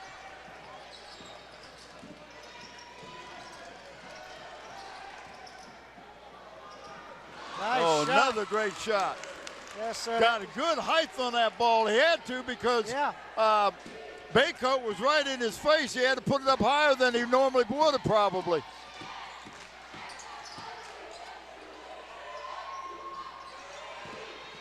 Oh, I love it. See Barber come down with that ball. He comes down and he's out of there. Hesitation.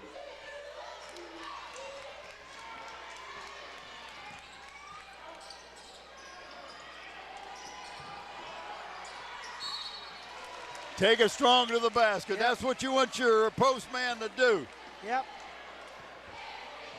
But I think as hard as he spins, sometimes the defender just needs to back off of him because he's going so hard into the man. It's going to be, sometimes that forces him off his balance. Can't give him the same defensive look every time. That's right. This is Nate Motley coming, just a sophomore. He's one of the first ones off the bench. Of course, he got Ronnie Davis coming in. He's a senior. He's one of the first ones off for the bench for the Crabbers. So we got the first substitutions of the game. I get to tell this now. Ronnie Davis, that name's very familiar to me because his granddaddy played basketball with me back in the 70s and early 80s. And same name. And if he controls in fact, the ball, he's at the ball game. We see him probably on the other side. We see him a lot. And his daddy was a heck of a point guard, I'll tell you that. He was a fireman, retired fireman from Newport News. His granddaddy. Wow, what a spin move. Perry is having a night. That's his 7th point, I think.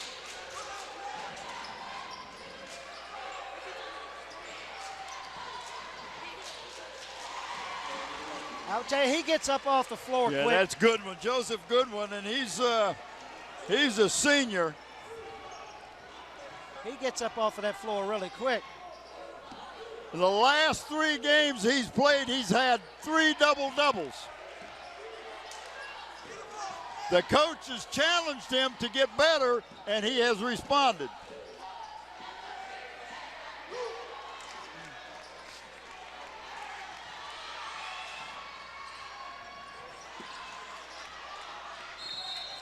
He lost the ball going up. Yeah, I think he did too. Yep. The official might have bailed him out a little bit on that one.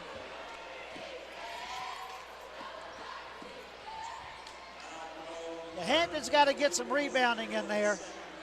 Right now, Bethel's not giving him any second chances whatsoever. It's one and done. If they miss it, they're not getting the rebound offensively. And Bethel's been able to get the ball down inside almost every possession. And if they don't score with it, they kick it out and make something happen. Well, this is an important game in that you will have second place by yourself. Right. And there's one team is about a half a game behind. It's in 4th place. It's a tight league. It's always yes, like the it Peninsula is. District. First 4 or 5 teams are always real tight. So many crickets.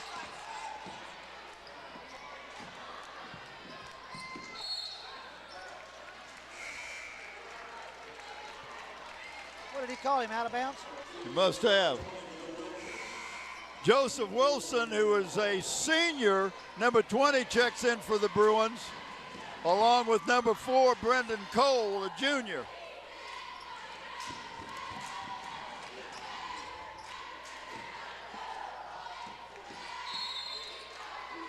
He couldn't move. Yeah. They didn't bail out the guy bringing the ball in. They all stood over here trying to shake. Somebody's got to go to the ball. Yep, everybody was running around trying to do some pick, and nobody needs somebody to come get it.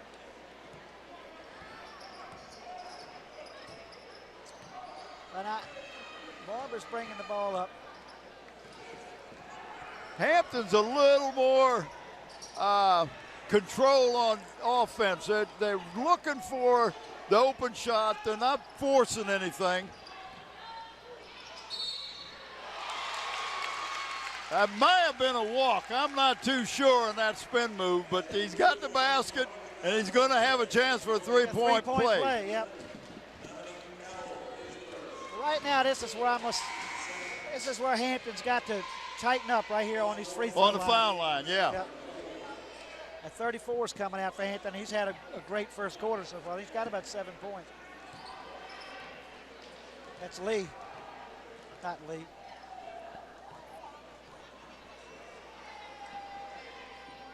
Yeah.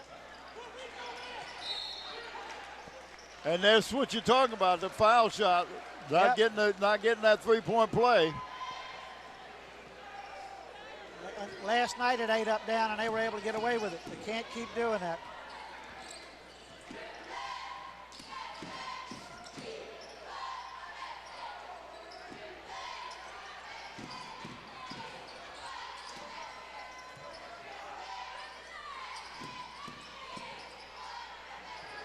That's a good move. He had no shot. Nowhere to go.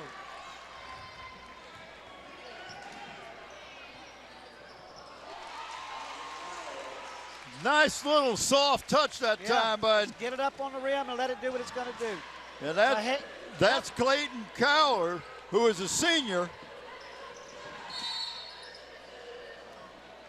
They're going to call a foul back there. It's not a shooting foul. Well, right now, Bethel has a 5-point lead with 33 seconds left to go in the game in the first quarter. And fouls are even 3-3.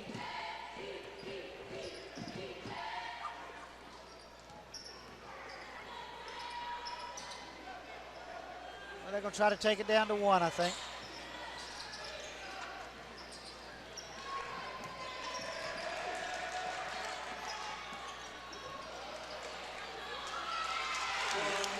Good rebound. It was a good rebound.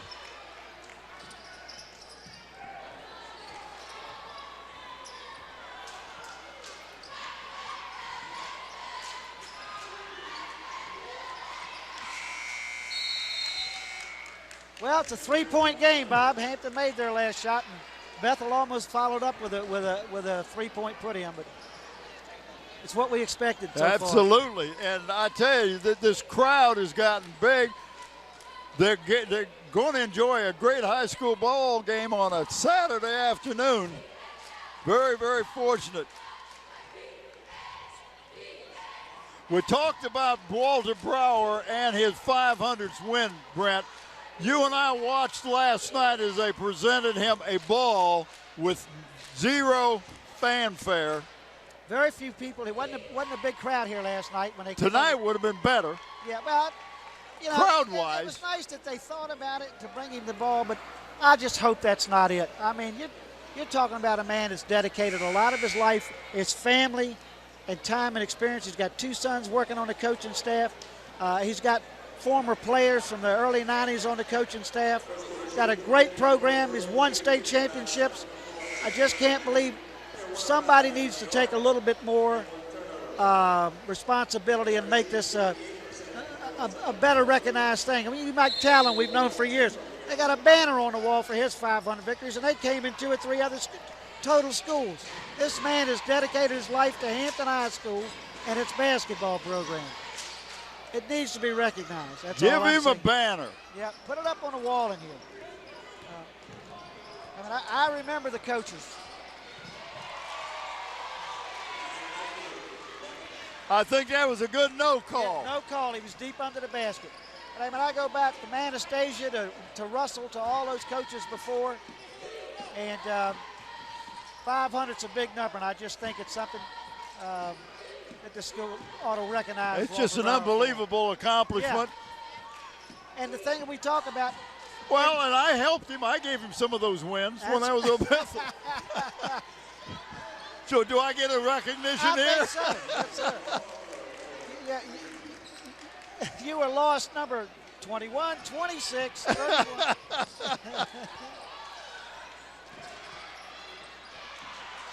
Hampton's got quick hands. Got himself out of control just a little bit. Just a little bit. But you see what the Bruins are. They are working to get that ball inside, Yep. put pressure on Hampton underneath the basket. Well, 25 is posting up, and 23 is kind of taking it outside a little bit. And 23, as you just saw, doesn't mind trying to take the baseline. That's a good one. And 25 will either roll to set a pick for him or roll out for the dish in case he doesn't have a clear line to the basket. Yeah, we're sitting up here doing this game. We're in the stands, and I look down here, and I got Mr. Hooker, who is coming from Bethel High School over here, making me feel real old. Hey, Bob, you're old. Oh, okay. Well, I guess it's all right then. You're in your late 50s again. Still a three-point game. Hampton can't get away, or Bethel can't get away, and Hampton can't quite close it.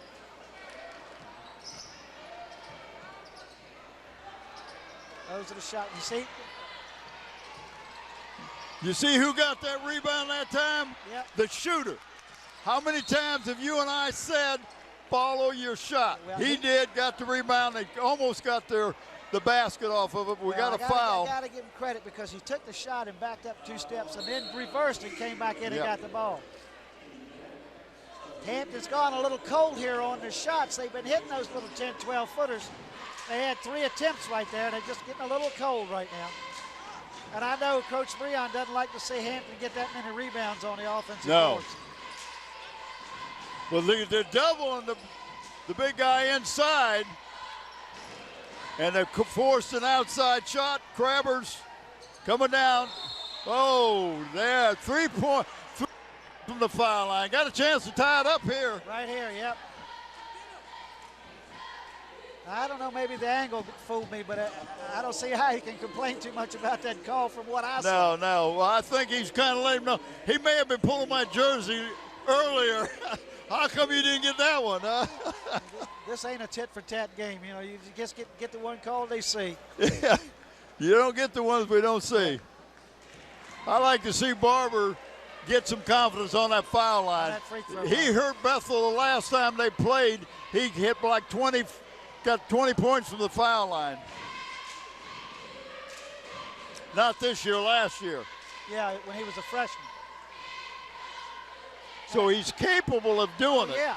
But it's something you got to work on every day. You just can't say, okay, I'm good at it, and don't work at it anymore. You got to have that body memory for that touch because I mean it's just what it is. 3, that's good. There you go. He's hit all 3. It's a tie ball game again. And Hampton's in a little zone press here. 2-2-1 zone press. Oh, you gotta get the ball to the man underneath. He was there. Just never looked. Yep. When he looked, finally, he was covered. Hampton had recovered, yep.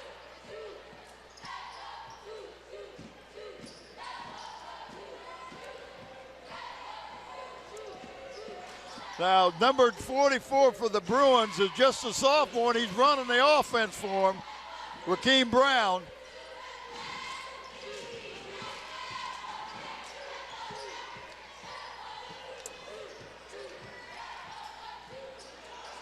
A little bit hard off the glass. Little hard. Got a little too much adrenaline going. Well, Trey Perry has a good game so far. He's already had, I think, 7 points, number 42.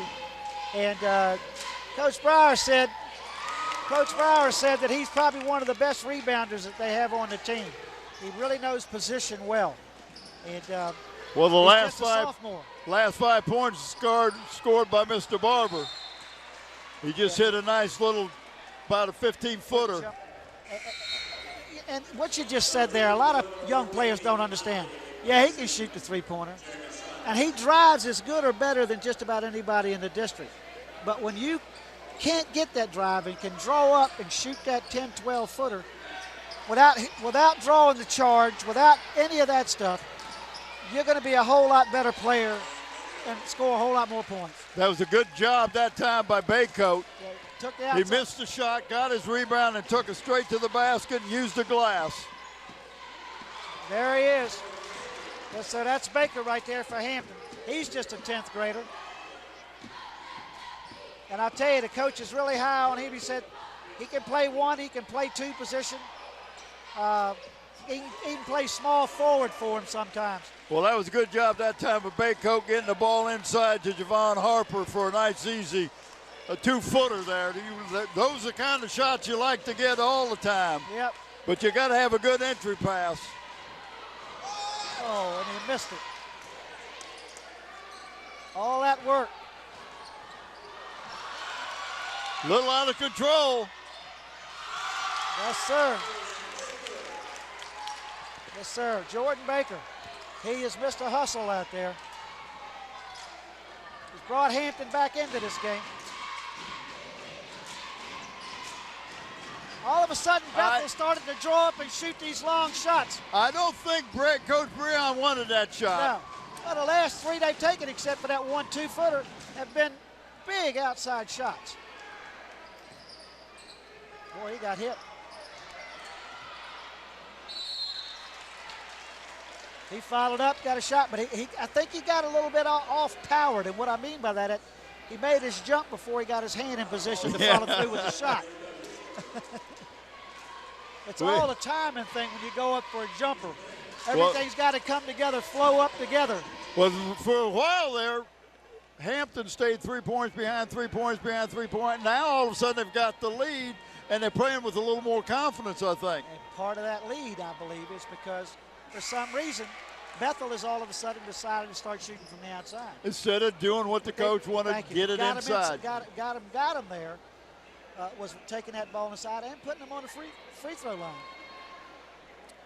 So I'm pretty sure it's 3 minutes and 20 minutes to go, 20 seconds to go and a half. That if it doesn't happen before the timeout, that discussion's going to be had in the locker room. Well, that's 5 free throws in a row that young Mr. Barber has made. Missed his first one, and now he's 5 of 6, I think. So timeout, Hampton. 4-point lead, 3 minutes, 20 seconds to go. And I'm pretty sure that the Bethel coaches are having a discussion about what happened to the inside. Well, not only that, but here we are, number 1 or number 2 defensive team in the district, and we're allowing Hampton to get baskets when we should be getting our baskets and stopping them at our end. And I'm sure the coaches are talking about that. Breon is a real stickler for you play defense, the points will come off your defense. Yeah, and what surprised me because of that defensive capability of Bethel is Hampton has been able to follow up a couple of shots and get the rebound. They've been able to penetrate several times that defense. With Hampton, Bethel's got a lot of quickness and a lot of speed and usually has offside help. When somebody starts to penetrate, they usually get offside help. Right. So for Hampton to have been successful in his last 2 or 3 minutes with that penetration surprises me a little bit. Well, Brent, we almost got a packed house here this afternoon. This is just wonderful. Yeah, I thought it's the only game in town, there baby. You go. Yeah, at 5:30 on a Saturday afternoon. If you ain't watching television, this is it. This is a whole lot better than what you're going to see on TV. I love high school except sports. when I'm on. That's right. That's the only other thing I look for. That's a nice shot right there. Right like that. Got a 3-pointer within 1. Bethel's coming up a little higher now. Went for the steal that time. Lost the ball going up, but got the rebound on the other side. Yeah, that was Nate Motley. He's just a 10th grader. He made that 3-pointer, but he went for the steal and ended up losing it.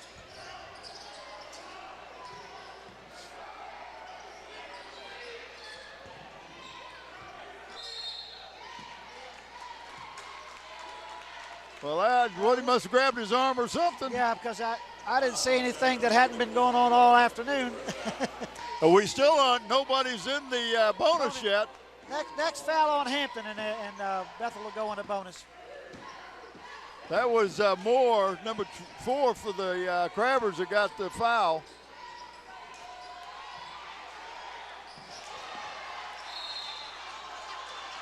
Now, that cannot be a travel because he never had the ball. Exactly. He never had control of the ball. How can you be a travel if you don't have the ball? You're trying to get the ball.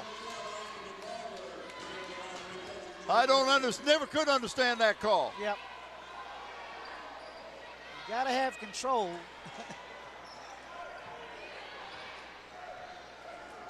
So he gave Barber about a 40-second rest there. Yeah. Brought him back in. And there's the shot. He likes that little shot. He's got a nice little touch. He's got as pretty a touch as anybody I've seen as a sophomore.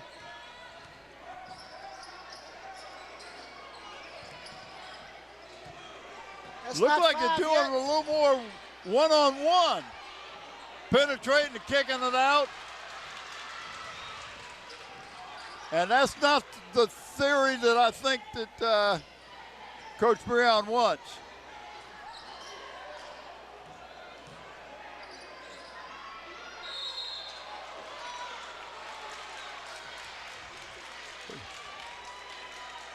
Well, the official got an assist from Coach Breon on that call. I thought that was a good move. Yeah, looked good to me. I've seen some I thought were traveling that didn't get called, and the one that I didn't think was traveling got called. That would make very good official. Yeah, this Baycoat tied his game up real quick with 1:20 to go in the first half. Well, he's changing defenses. He's going into 2-1-2 zone defense. Trying to take him out of the rhythm.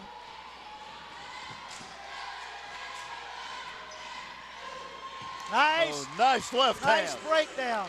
Ronnie Davis delivering the pass inside. Nice breakdown.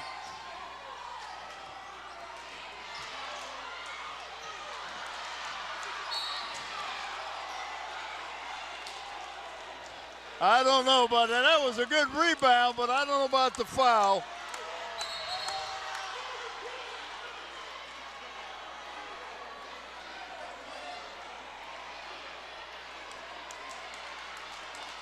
I like what Breon's doing, getting the kid out of there.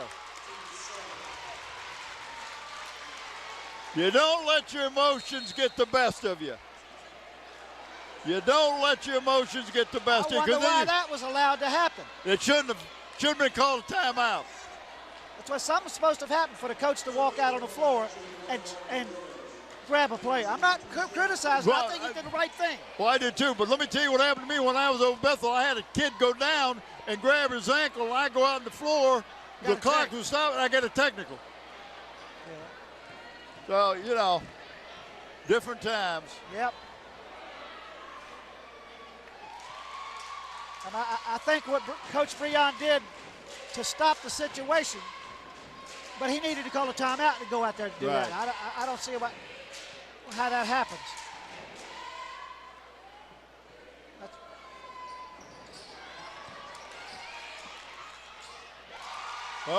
Bethel got the bounce, end up with a three-point play on a missed free throw. Why did you throw that ball that high? You throw the ball that high, you give the defense a chance to recover.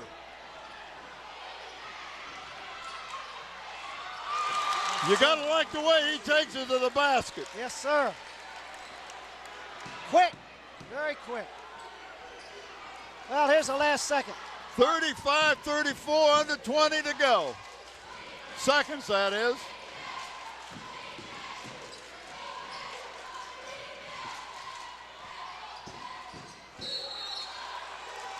Yeah, he had a little shuffle there.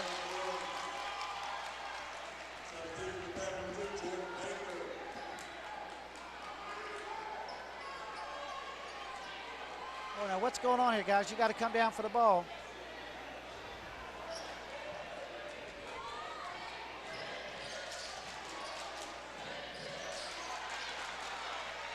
Nothing. I don't understand. Wow, the end of the first half, 35 for the Crabbers, 34 for the Bruins. Just the kind of game we thought we was going to expect to see. Everything I thought it was going to be. And before we go to a break, this is what we talk about when you talk about every team's going to have a run. This is a perfect example. Hampton have a run, Bethel have a run. Both kind of mess around, and another team will have a little short run. And that's what you've got to look for. Who's going to have that last run? There you go. All right, Bubba. All right. We're going to take a quick timeout. Be right back after this quick timeout.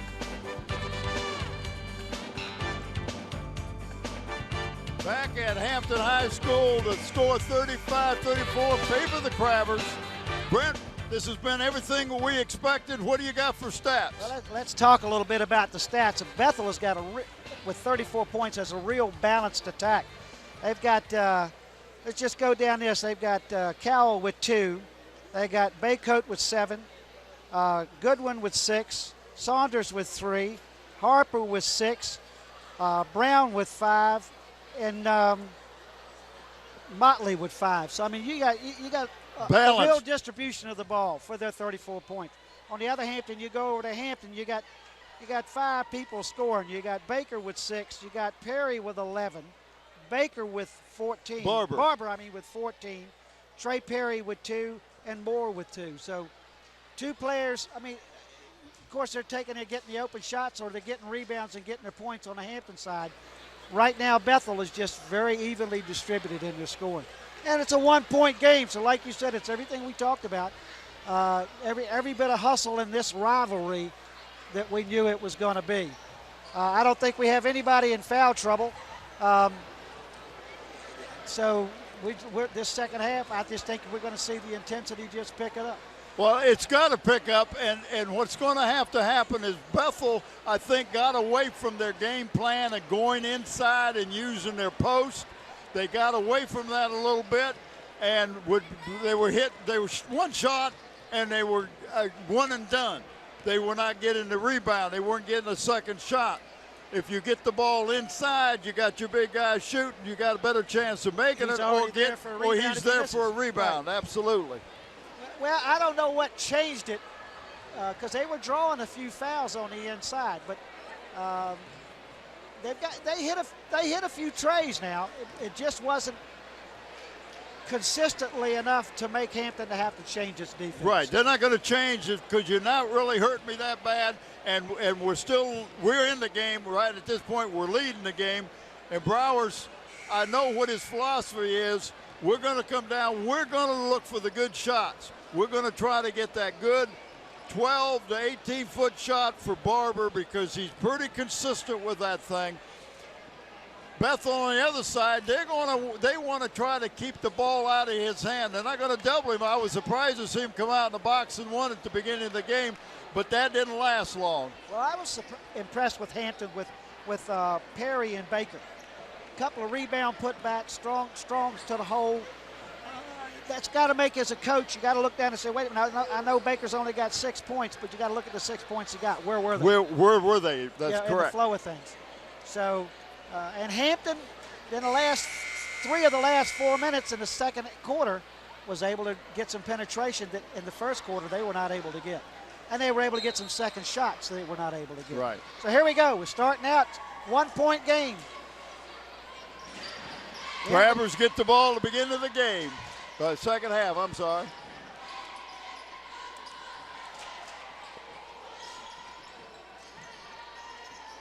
Doing a lot of offside screens. Going to the basket. That was not a bad shot. A little off balance when he let go of the ball, but I think he was trying to avoid contact. I'm talking about Barber. Yeah. Look like they're trying to get back inside the Bruins. That's what they did the first half. You go inside and kick it out if the big man ain't got it. Defensive hustle got that. Yep. Nice steal that time. It looked like Bayco got the steal. Well, they're starting to fill up now.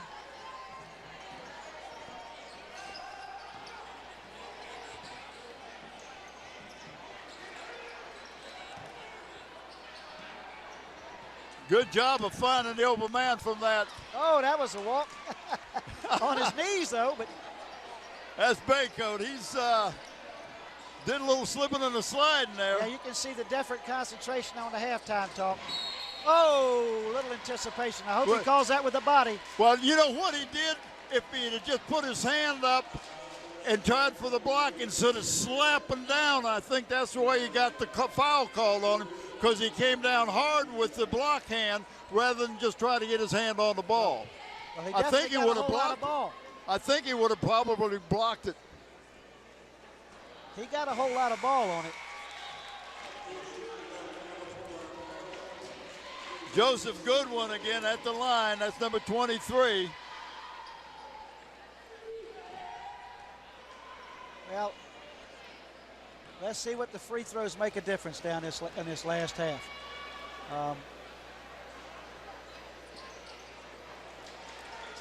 1 or 2. Yep. Bethel scored the first 3 points of the game now to take a 2-point lead.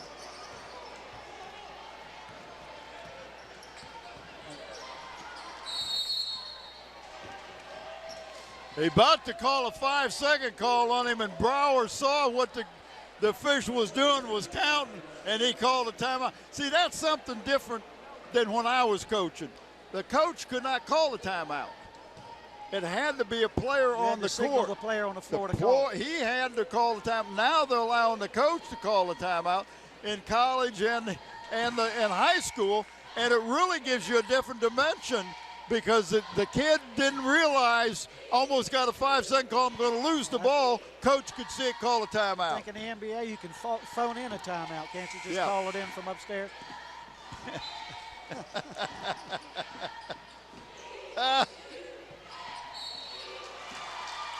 That was a nice fake that time by Jamie Royal. Got the Bruin off his feet. Got a chance for a 3-point play with the score tied 37-all. 6:26 to go in the third quarter.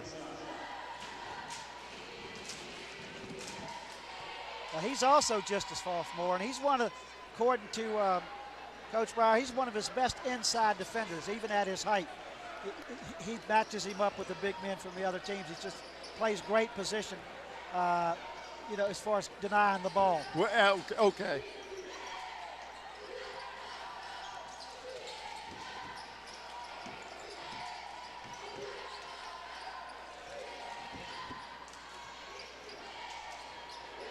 Little guy almost got his own rebound. Barber's quick. Playing at it a little bit. But he got tripped.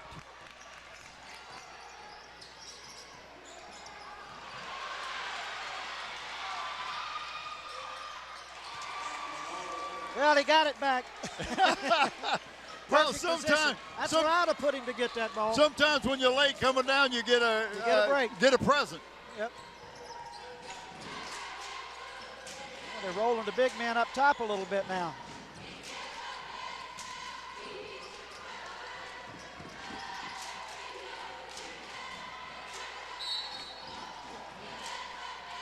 Now, what was that? What was all that hand signaling? I don't know. Well, the foul's on Sammy with 2 shots, and I'm not sure what all that.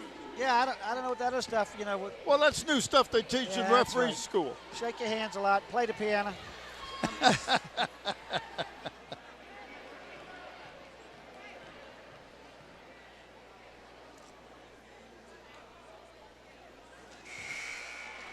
Well, now Hampton has scored 4 points, and Bethel has scored 3 since halftime. So,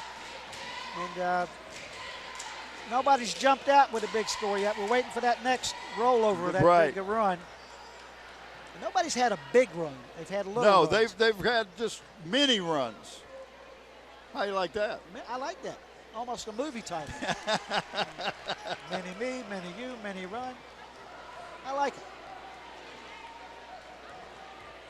And there's always many driver. That's right. Didn't even think about that.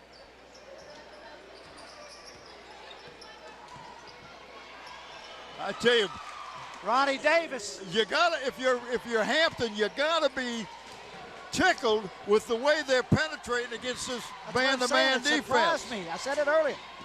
It just really surprises me.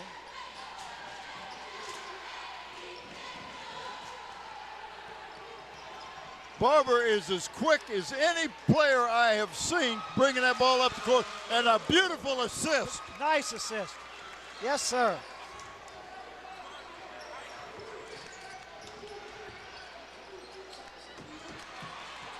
All right, Hampton's getting a little control of the boards right now. Well, they got a 5-point lead, got a chance to go a little higher. At 44, saw he was going to his left side, and Barber seems to favor going to the left side of the court. and he immediately put up both arms to put pressure on him. And he got called for the foul. Yeah. That's his second foul. Still nobody in trouble. He'll get him a minute, 2-minute rest and get Baycoated him back in. You want to keep the intensity up, and if you get tired, you get sloppy on your defense. You start reaching and doing things that causes you to get fouls. Right. Exactly.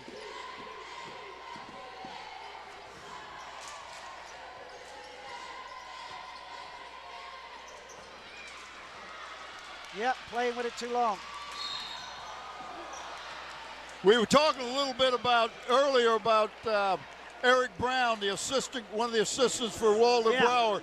Yeah. He played back when Allen Iverson was playing over at Bethel High School, and Damon Baycoat, who is the grandson of the assistant coach over at Bethel, was playing for Hampton. And I tell you, if he hadn't broken his wrist, they could have very well have won the state championship. As it was, Bethel went on and won it. But we saw some great contests with Chambliss and Eric Brown and Damon Baycoat and Jonathan Baker. I tell you, that was a good team the Crabbers had back then. Well, yeah, Eric Brown, like you say, he played for Coach Brower, and he's been coaching with him on and off for 15 years. Last year he left and went to a prep school to help coach. He came back this year. And when you come to practice, it's nice to watch what a great putback. What a great putback.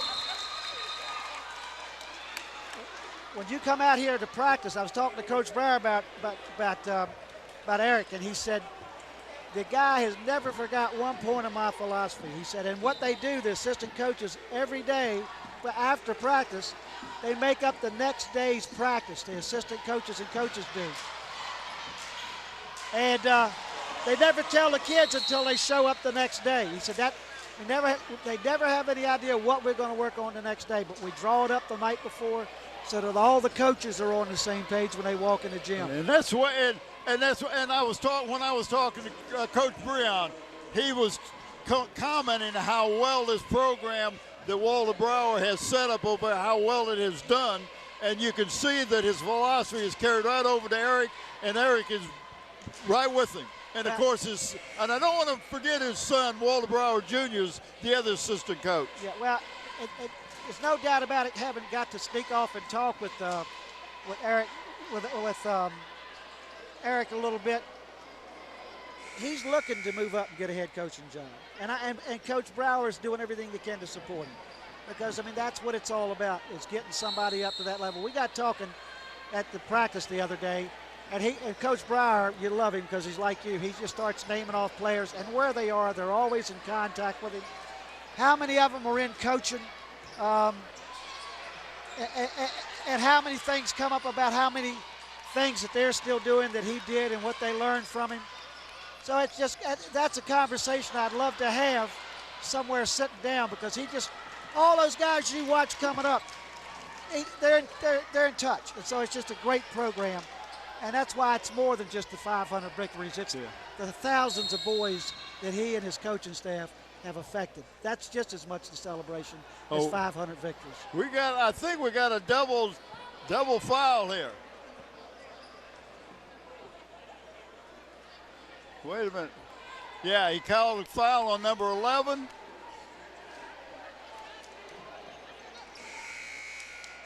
I'm not too sure how that went. I think he called a foul on number 11 for the Bruins and number 4 for the Crabbers, yeah. I think that's what he did. I wasn't too sure.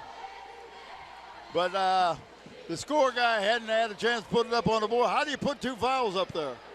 Quick. On two different players. Real quick. Yeah. You put one on that board and one on that board. I don't think you can do that. But it sounds good. I like the whole I like your philosophy. If you'll refer to board A, the foul will There we go. Foul on number 4.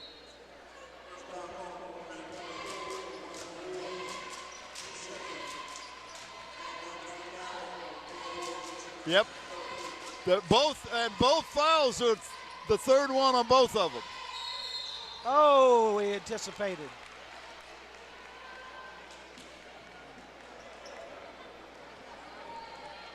That's the old bailout call. Shove him.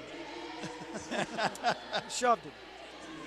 Well, I tell you, this is a great game. I love this thing. Yep, Hampton's got their 5th personal so far. And the score's been stagnant now for about 2 minutes until that free throw shot by Bethel. Getting a little heated up. You can see the players playing a little bit more intense. Well, and I like what Bethel did come back and go into their game plan that they started off with, getting the ball into the post players. We got a 1-point game, Brent. Yep. That's where it started out in the second half. 1-point difference. Oh, nice Yes, dish. sir. Nice dish. But a lot of people would have gone up with the shot rather than hit the man who was wide open. Yep. Get that penetration and find your man. And I can't tell you as a coach how important that assist ratio is. You can get assists, then you're playing team basketball. You should get one of the points. Should get one of the points, absolutely. To me, that's more important than anything else. Coach Browers told me the other day, talking about Ronnie Davis just pulled out a great rebound here down at this end. Went up high to get it. He said he's going to be as good a rebounder as he's had, or he is as good a rebounder as he's had. He's very quick off the floor. That's number 10.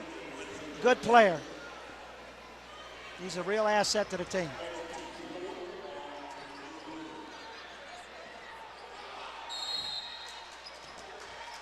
And that's, boy, the coach hates that. Yep. But that was a laziness. Well, but see, if you're at 5 and the ball's left his hand, you don't blow the whistle. And he was a little quick on a 5 count, I think. My observation. I have to agree. They usually give you a little bit of grace, and that's not the right thing to say, but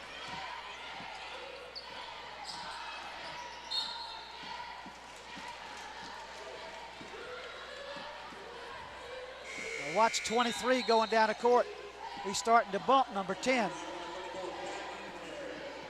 Well, he's bringing out Sean James and bringing in back in Cameron Perry.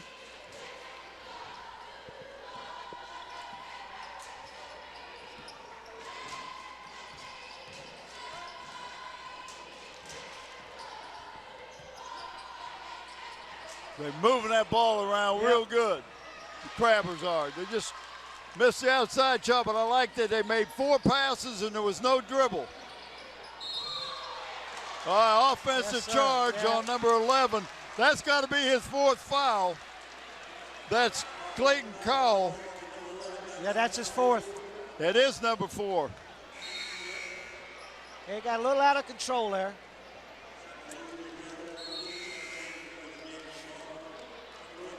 Going to give, he got 1:12 to go. Going to give Barber a little breather here at the end of the 3rd quarter. I think that's a smart move that Walter's doing. Both teams are 5 fouls. It's now a 3-point game for the Crabbers.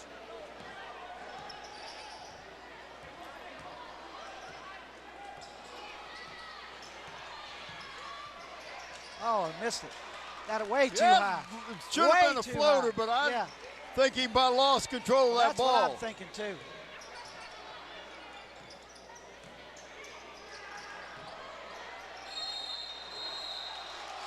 See.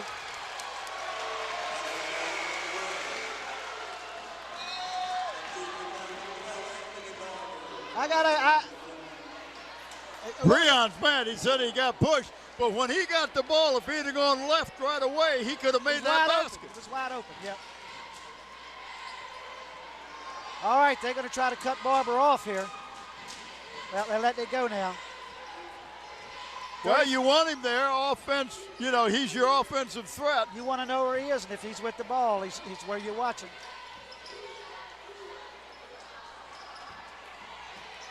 They're doing some back screens to get him open. Yep. Well, they just wait till the clock come down now. Playing for the last shot. That's not bad philosophy. No. You got a 3-point lead. Yep. Got to get going now, though. That's one less possession that the Bruins are going to have.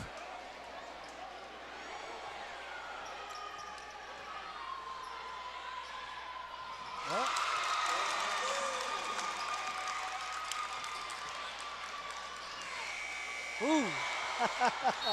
Well, nice. that was a close shot. Yes, sir. We got a 5-point lead, 49-44 going into the fourth quarter. Both teams got 5 fouls on them. I want to bring up something for that half-court shot we talked about a couple of weeks ago.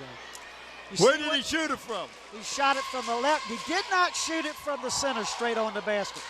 And we saw that happen last week, or the week before last, to where it was in a kick-a-tan game we was correct. at. And they let him just come right down the middle and straight onto the basket, and he makes the three-pointer. We both talked about it right then. When you know it's going to be a 2-second, 3-second desperation shot on a full-court inbound play, the first thing you do is deny him middle court. The second thing you do is make him go to his offside hand of the court. If he's right-handed, maybe make him use that left hand. Go to the left side of the court to take the shot. And that's exactly what just happened right there. But I got to say, he put up a real close attempt at that front of the rim, and it was soft because it went straight up. Yeah. Didn't kick out real hard. And I'm glad we got that in because we had a long discussion about Yeah, we did that. I'm impressed with your being able to recall that. Your memory bank is working real good. What'd you say? If you take that thing off your ear, you can probably hear me. Oh, there he is. Hey, here I am. Where am I? Man, I didn't know you were talking that loud.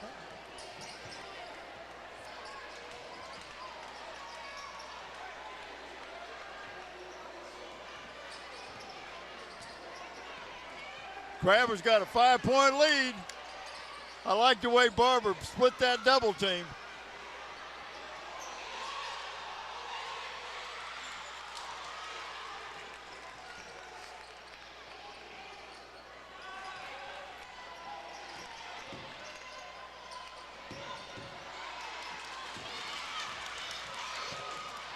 Well, I think it might have been a foul there.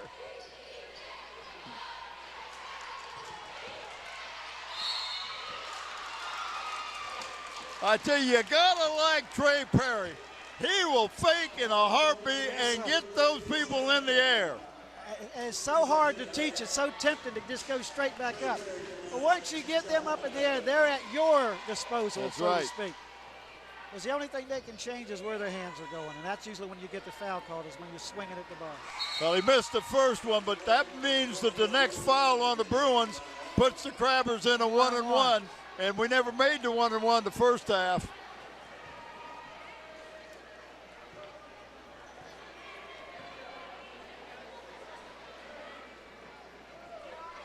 Strong. Hey, I hit the front of the rim. I'm not going to hit the front of the rim again. There you go. How many times we talked about shooting the box? If that's the way you play it, play it. Well, we got a 6-point lead here with 7 minutes to go. I think that's the biggest lead that the Crabbers have had. Yes, I think so.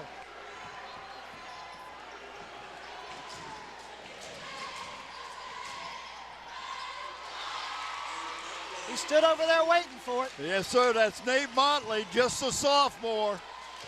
He stood over there waiting for that shot.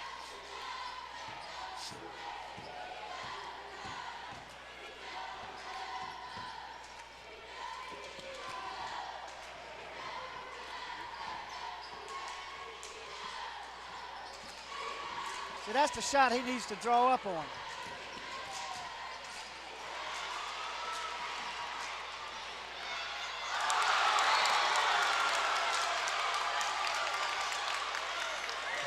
They got the ball. Baycoat didn't quite have a hold of the ball to give that pass a little sooner. What a great hustle by the Crabbers. Immediately, Coach Breon calls a timeout. Take this crowd back out of it a little bit. That block got everybody fired up. Was that number 14, Sean James, that got that block? Yes, I think so.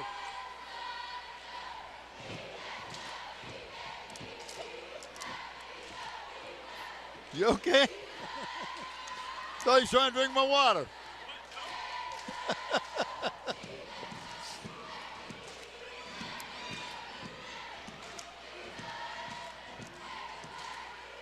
But that's not a bad timeout that Breon did. Yeah. Bethel coming down that time should have got an easy 2, but the hustle of the Crabbers stopped it. Yep. So you take the timeout, get the crowd out of it, because the crowd really got fired up on that block. Well, Hampton had a 6-point lead, playing good defense. And Trey got buried from the corner, cut it to 3, and then they had that breakaway. So that block was big, just like you say.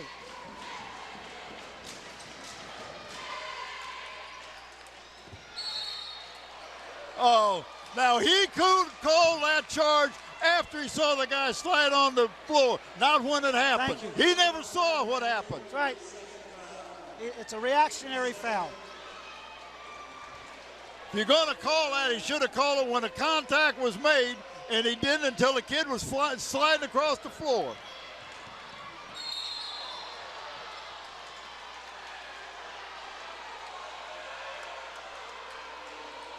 Okay, that puts him in a bonus situation. That was 4-4. That's his third also, yeah. They're trying to calm Barber down a little bit, keep him in his game. These are big right here. Yep, big. Well, Hampton's had a couple chances to increase this lead a little bit. Oh, nice soft touch. Yep.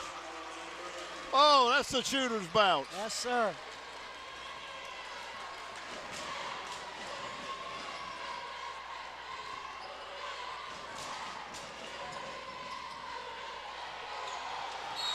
What in the world is he doing?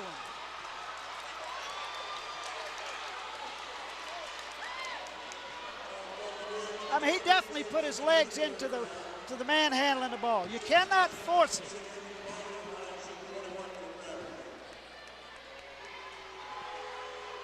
Yeah, he definitely forced himself into the ball. Yeah, he did.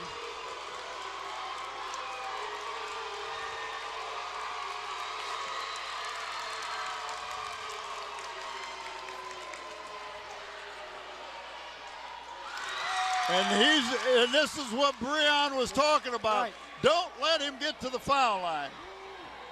Well, they thought they had him trapped, but they were a little bit too aggressive.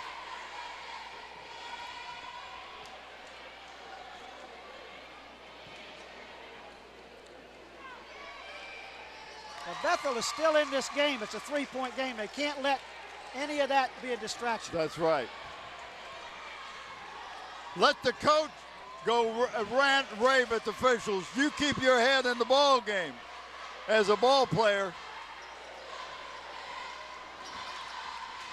That was a great rebound by Barber.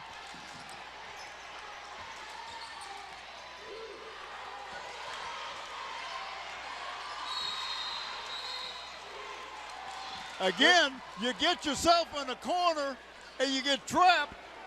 Coach calls a timeout. Couldn't have done that. Yep. Years ago, you couldn't do that. Not only that, he got the ball in the corner. He should have immediately come toward the basket. Forced Bethel to recover. Well, forced Bethel to play defense. Yeah. Not just trap. They're not, you got two people 2-on-1. Why are you going to put pressure on if you go try to take it to the basket or something? Could have got out of that corner immediately, avoided the trap, and Bethel would have had to recover for defense. Couldn't have just gone for the trap. That's great. That's two great timeouts that Brower has called. Absolutely. The Hampton's in a bonus? No. On the next one.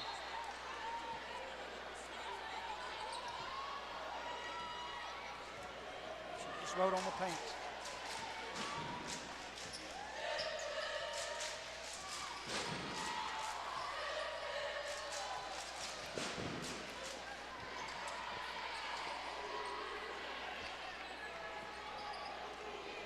Running their set, getting a good shot.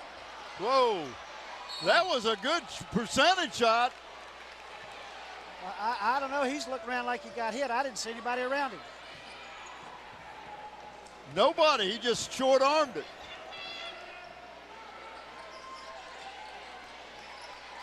Bethel, that's what they need to do, get inside.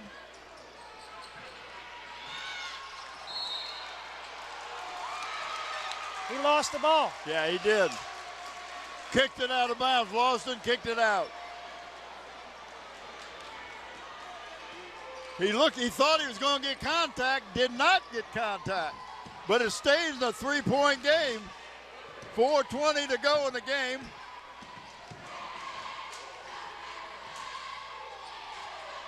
Bethel is doubling wherever the ball goes. They're doubling.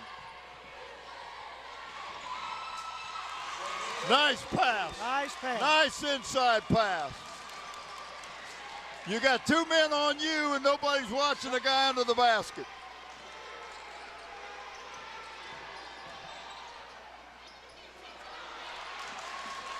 What did we talk about using the glass? Yep.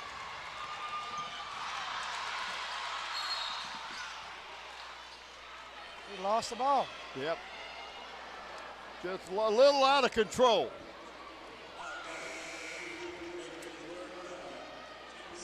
Well, the next foul against the Crabbers will give the 1-1 to the Bruins. Yep. 3:45 to go. The Bruins are trailing by 5.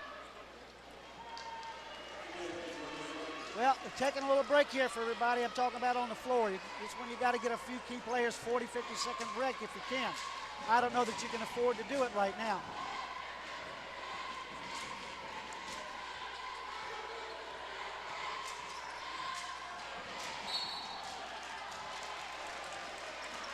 They got the penetration, but Hampton's almost in the zone on that back line. Yeah. You can get down close, but once you get down, there's 2 or 3 guys right there. Collapsing on you, yeah. I don't know if this is not a little early for Hampton.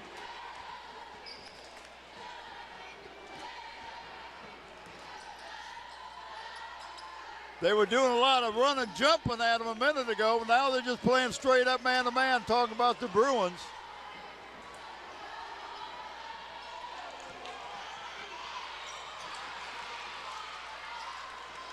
I don't know how.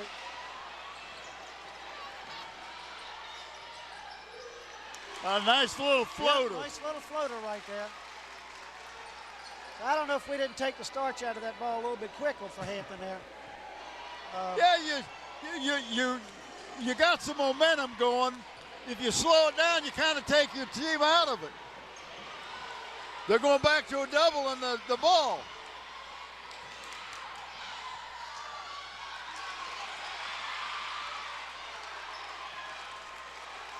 Well, I tell you, the flank going on to that basket.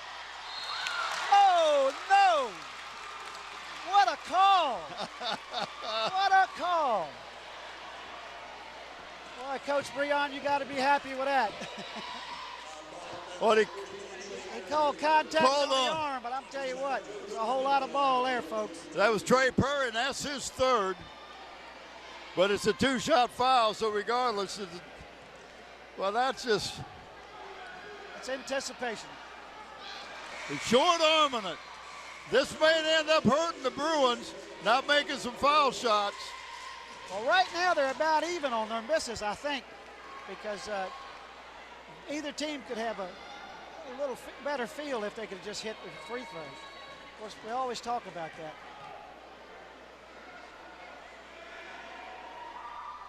You could tell that when he followed through. The other one, he kind of stopped on it, what we call a short arm. Yep.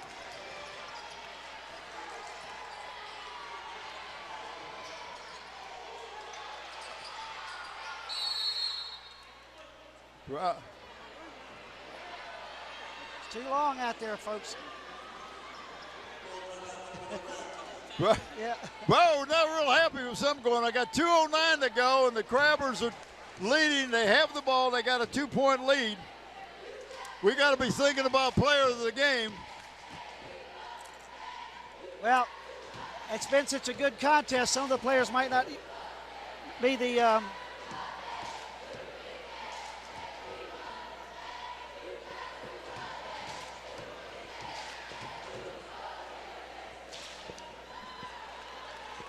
Folk was looking over the books here while we're thinking about it. Is that what we're doing? Yeah. I wonder why I got so quiet. So I had to get my glasses out and all that kind of stuff.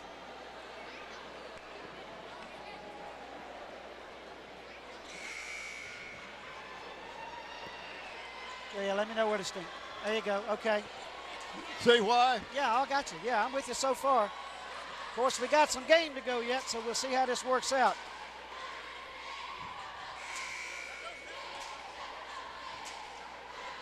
Let's see what the Bruins were doing, a run and jump. They were double teaming the ball. Let's see if they continue to do that. Yes, they are.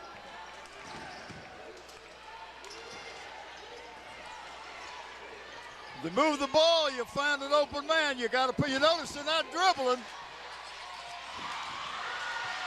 Jiminy crickets. Nice pass.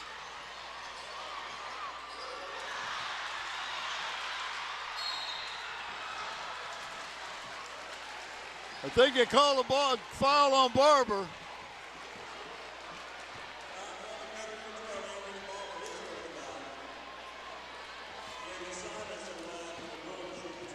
That put Jeremy Saunders, the junior, to the ball.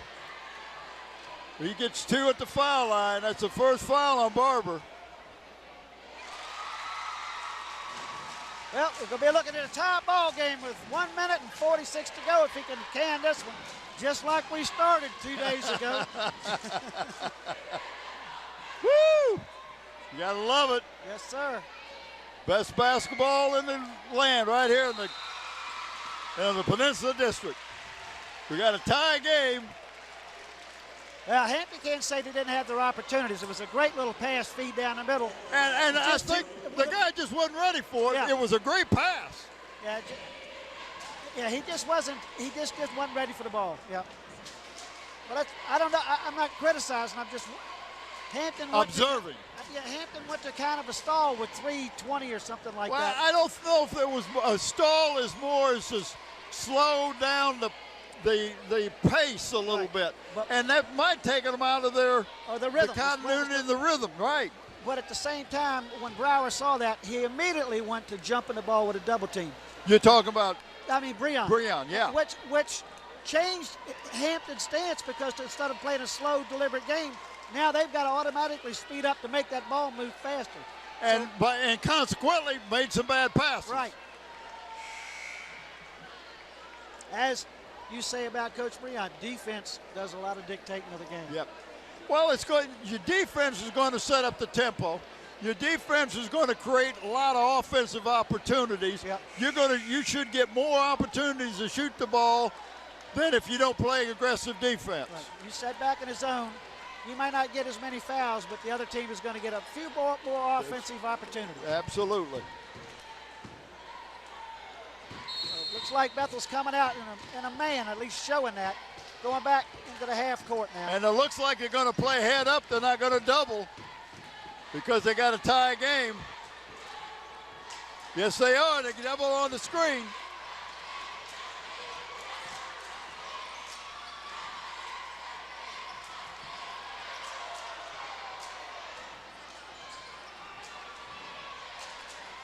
Just made Hampton a little bit of a little helter-skelter there for a second with that double.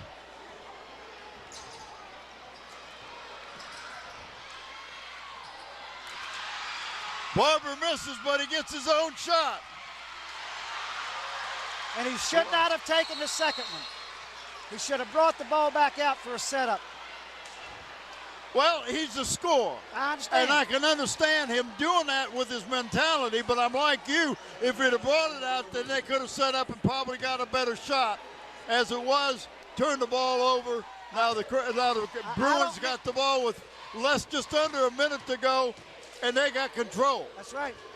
And he beat 2 men down the middle, but it still wasn't, I don't think, time for the shot. If you're going to go for a stall, you go for the last shot. You don't need the shot, a 2-point shot with a minute to go. No, but I don't think they were stalling. I really think they were still looking to score, but they were looking to get an easy shot, and that wasn't going to be an outside shot.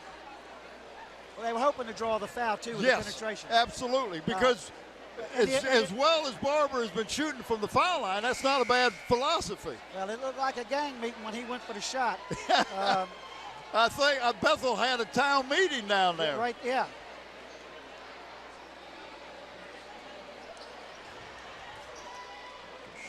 And I don't know, I think Bethel's, I'm looking at the players they have in there, they're back to most of their first-time players. Baycoat to the starters is what I'm talking about.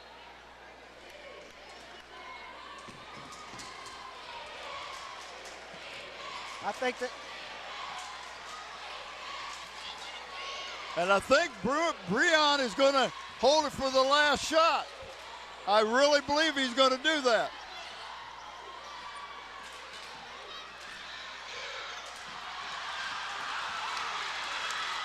I can't believe he took the shot. I really thought they were going to wait. Now Hampton's got a chance for the last shot. And that's not what you want to do. You don't want to put him on the line.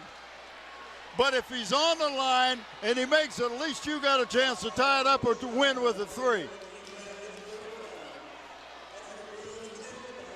That's number 4 on Rakeem Brown. But I'll tell you what you got to look for is that key rebound down here. That was big for Hampton to come down with that ball. So, with 26 seconds to go, I hate to call the players of the game right now.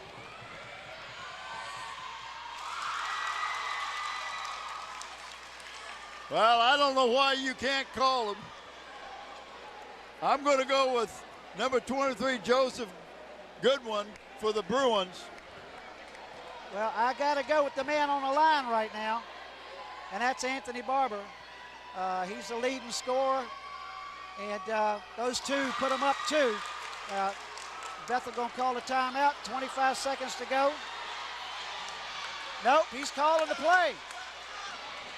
And you can't wait till the end. You got to get down there.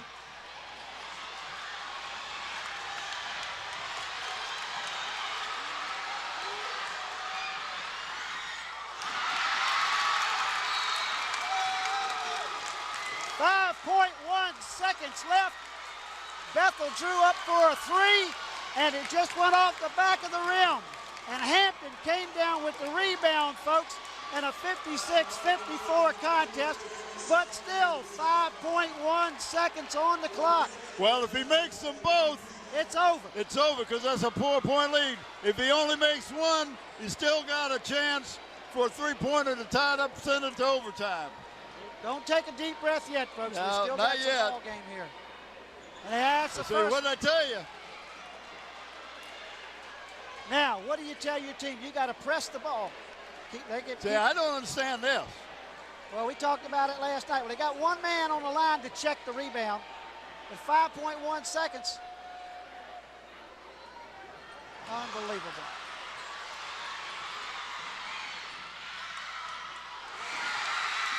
The Bruins win. The Bruins fall a basket short, 56-54. What a great contest What a great game, folks. And to tell you this, the players of the game, Anthony Barber for Hampton and Goodwin for Bethel. Those shirts are brought to you by Tidewater Team Sports, Dave Chubb and Tara McNamara. For all your sports needs, please go by and see them. They've been supporting Peninsula sports for 20 years or more, Bob. Is that right? Yes, you're right there. Listen, this has been a great contest. I want to thank Karen Holly, the athletic director at Hampton, for her assistance in helping us set up. I want to thank Jim Joyner for doing our stats with us today. I want to thank you for being here with me. Oh, I had a great and of time, course, guys. Great time. Andy Foley and Scotty Bowers. I'm Bob Hitz. Until next time.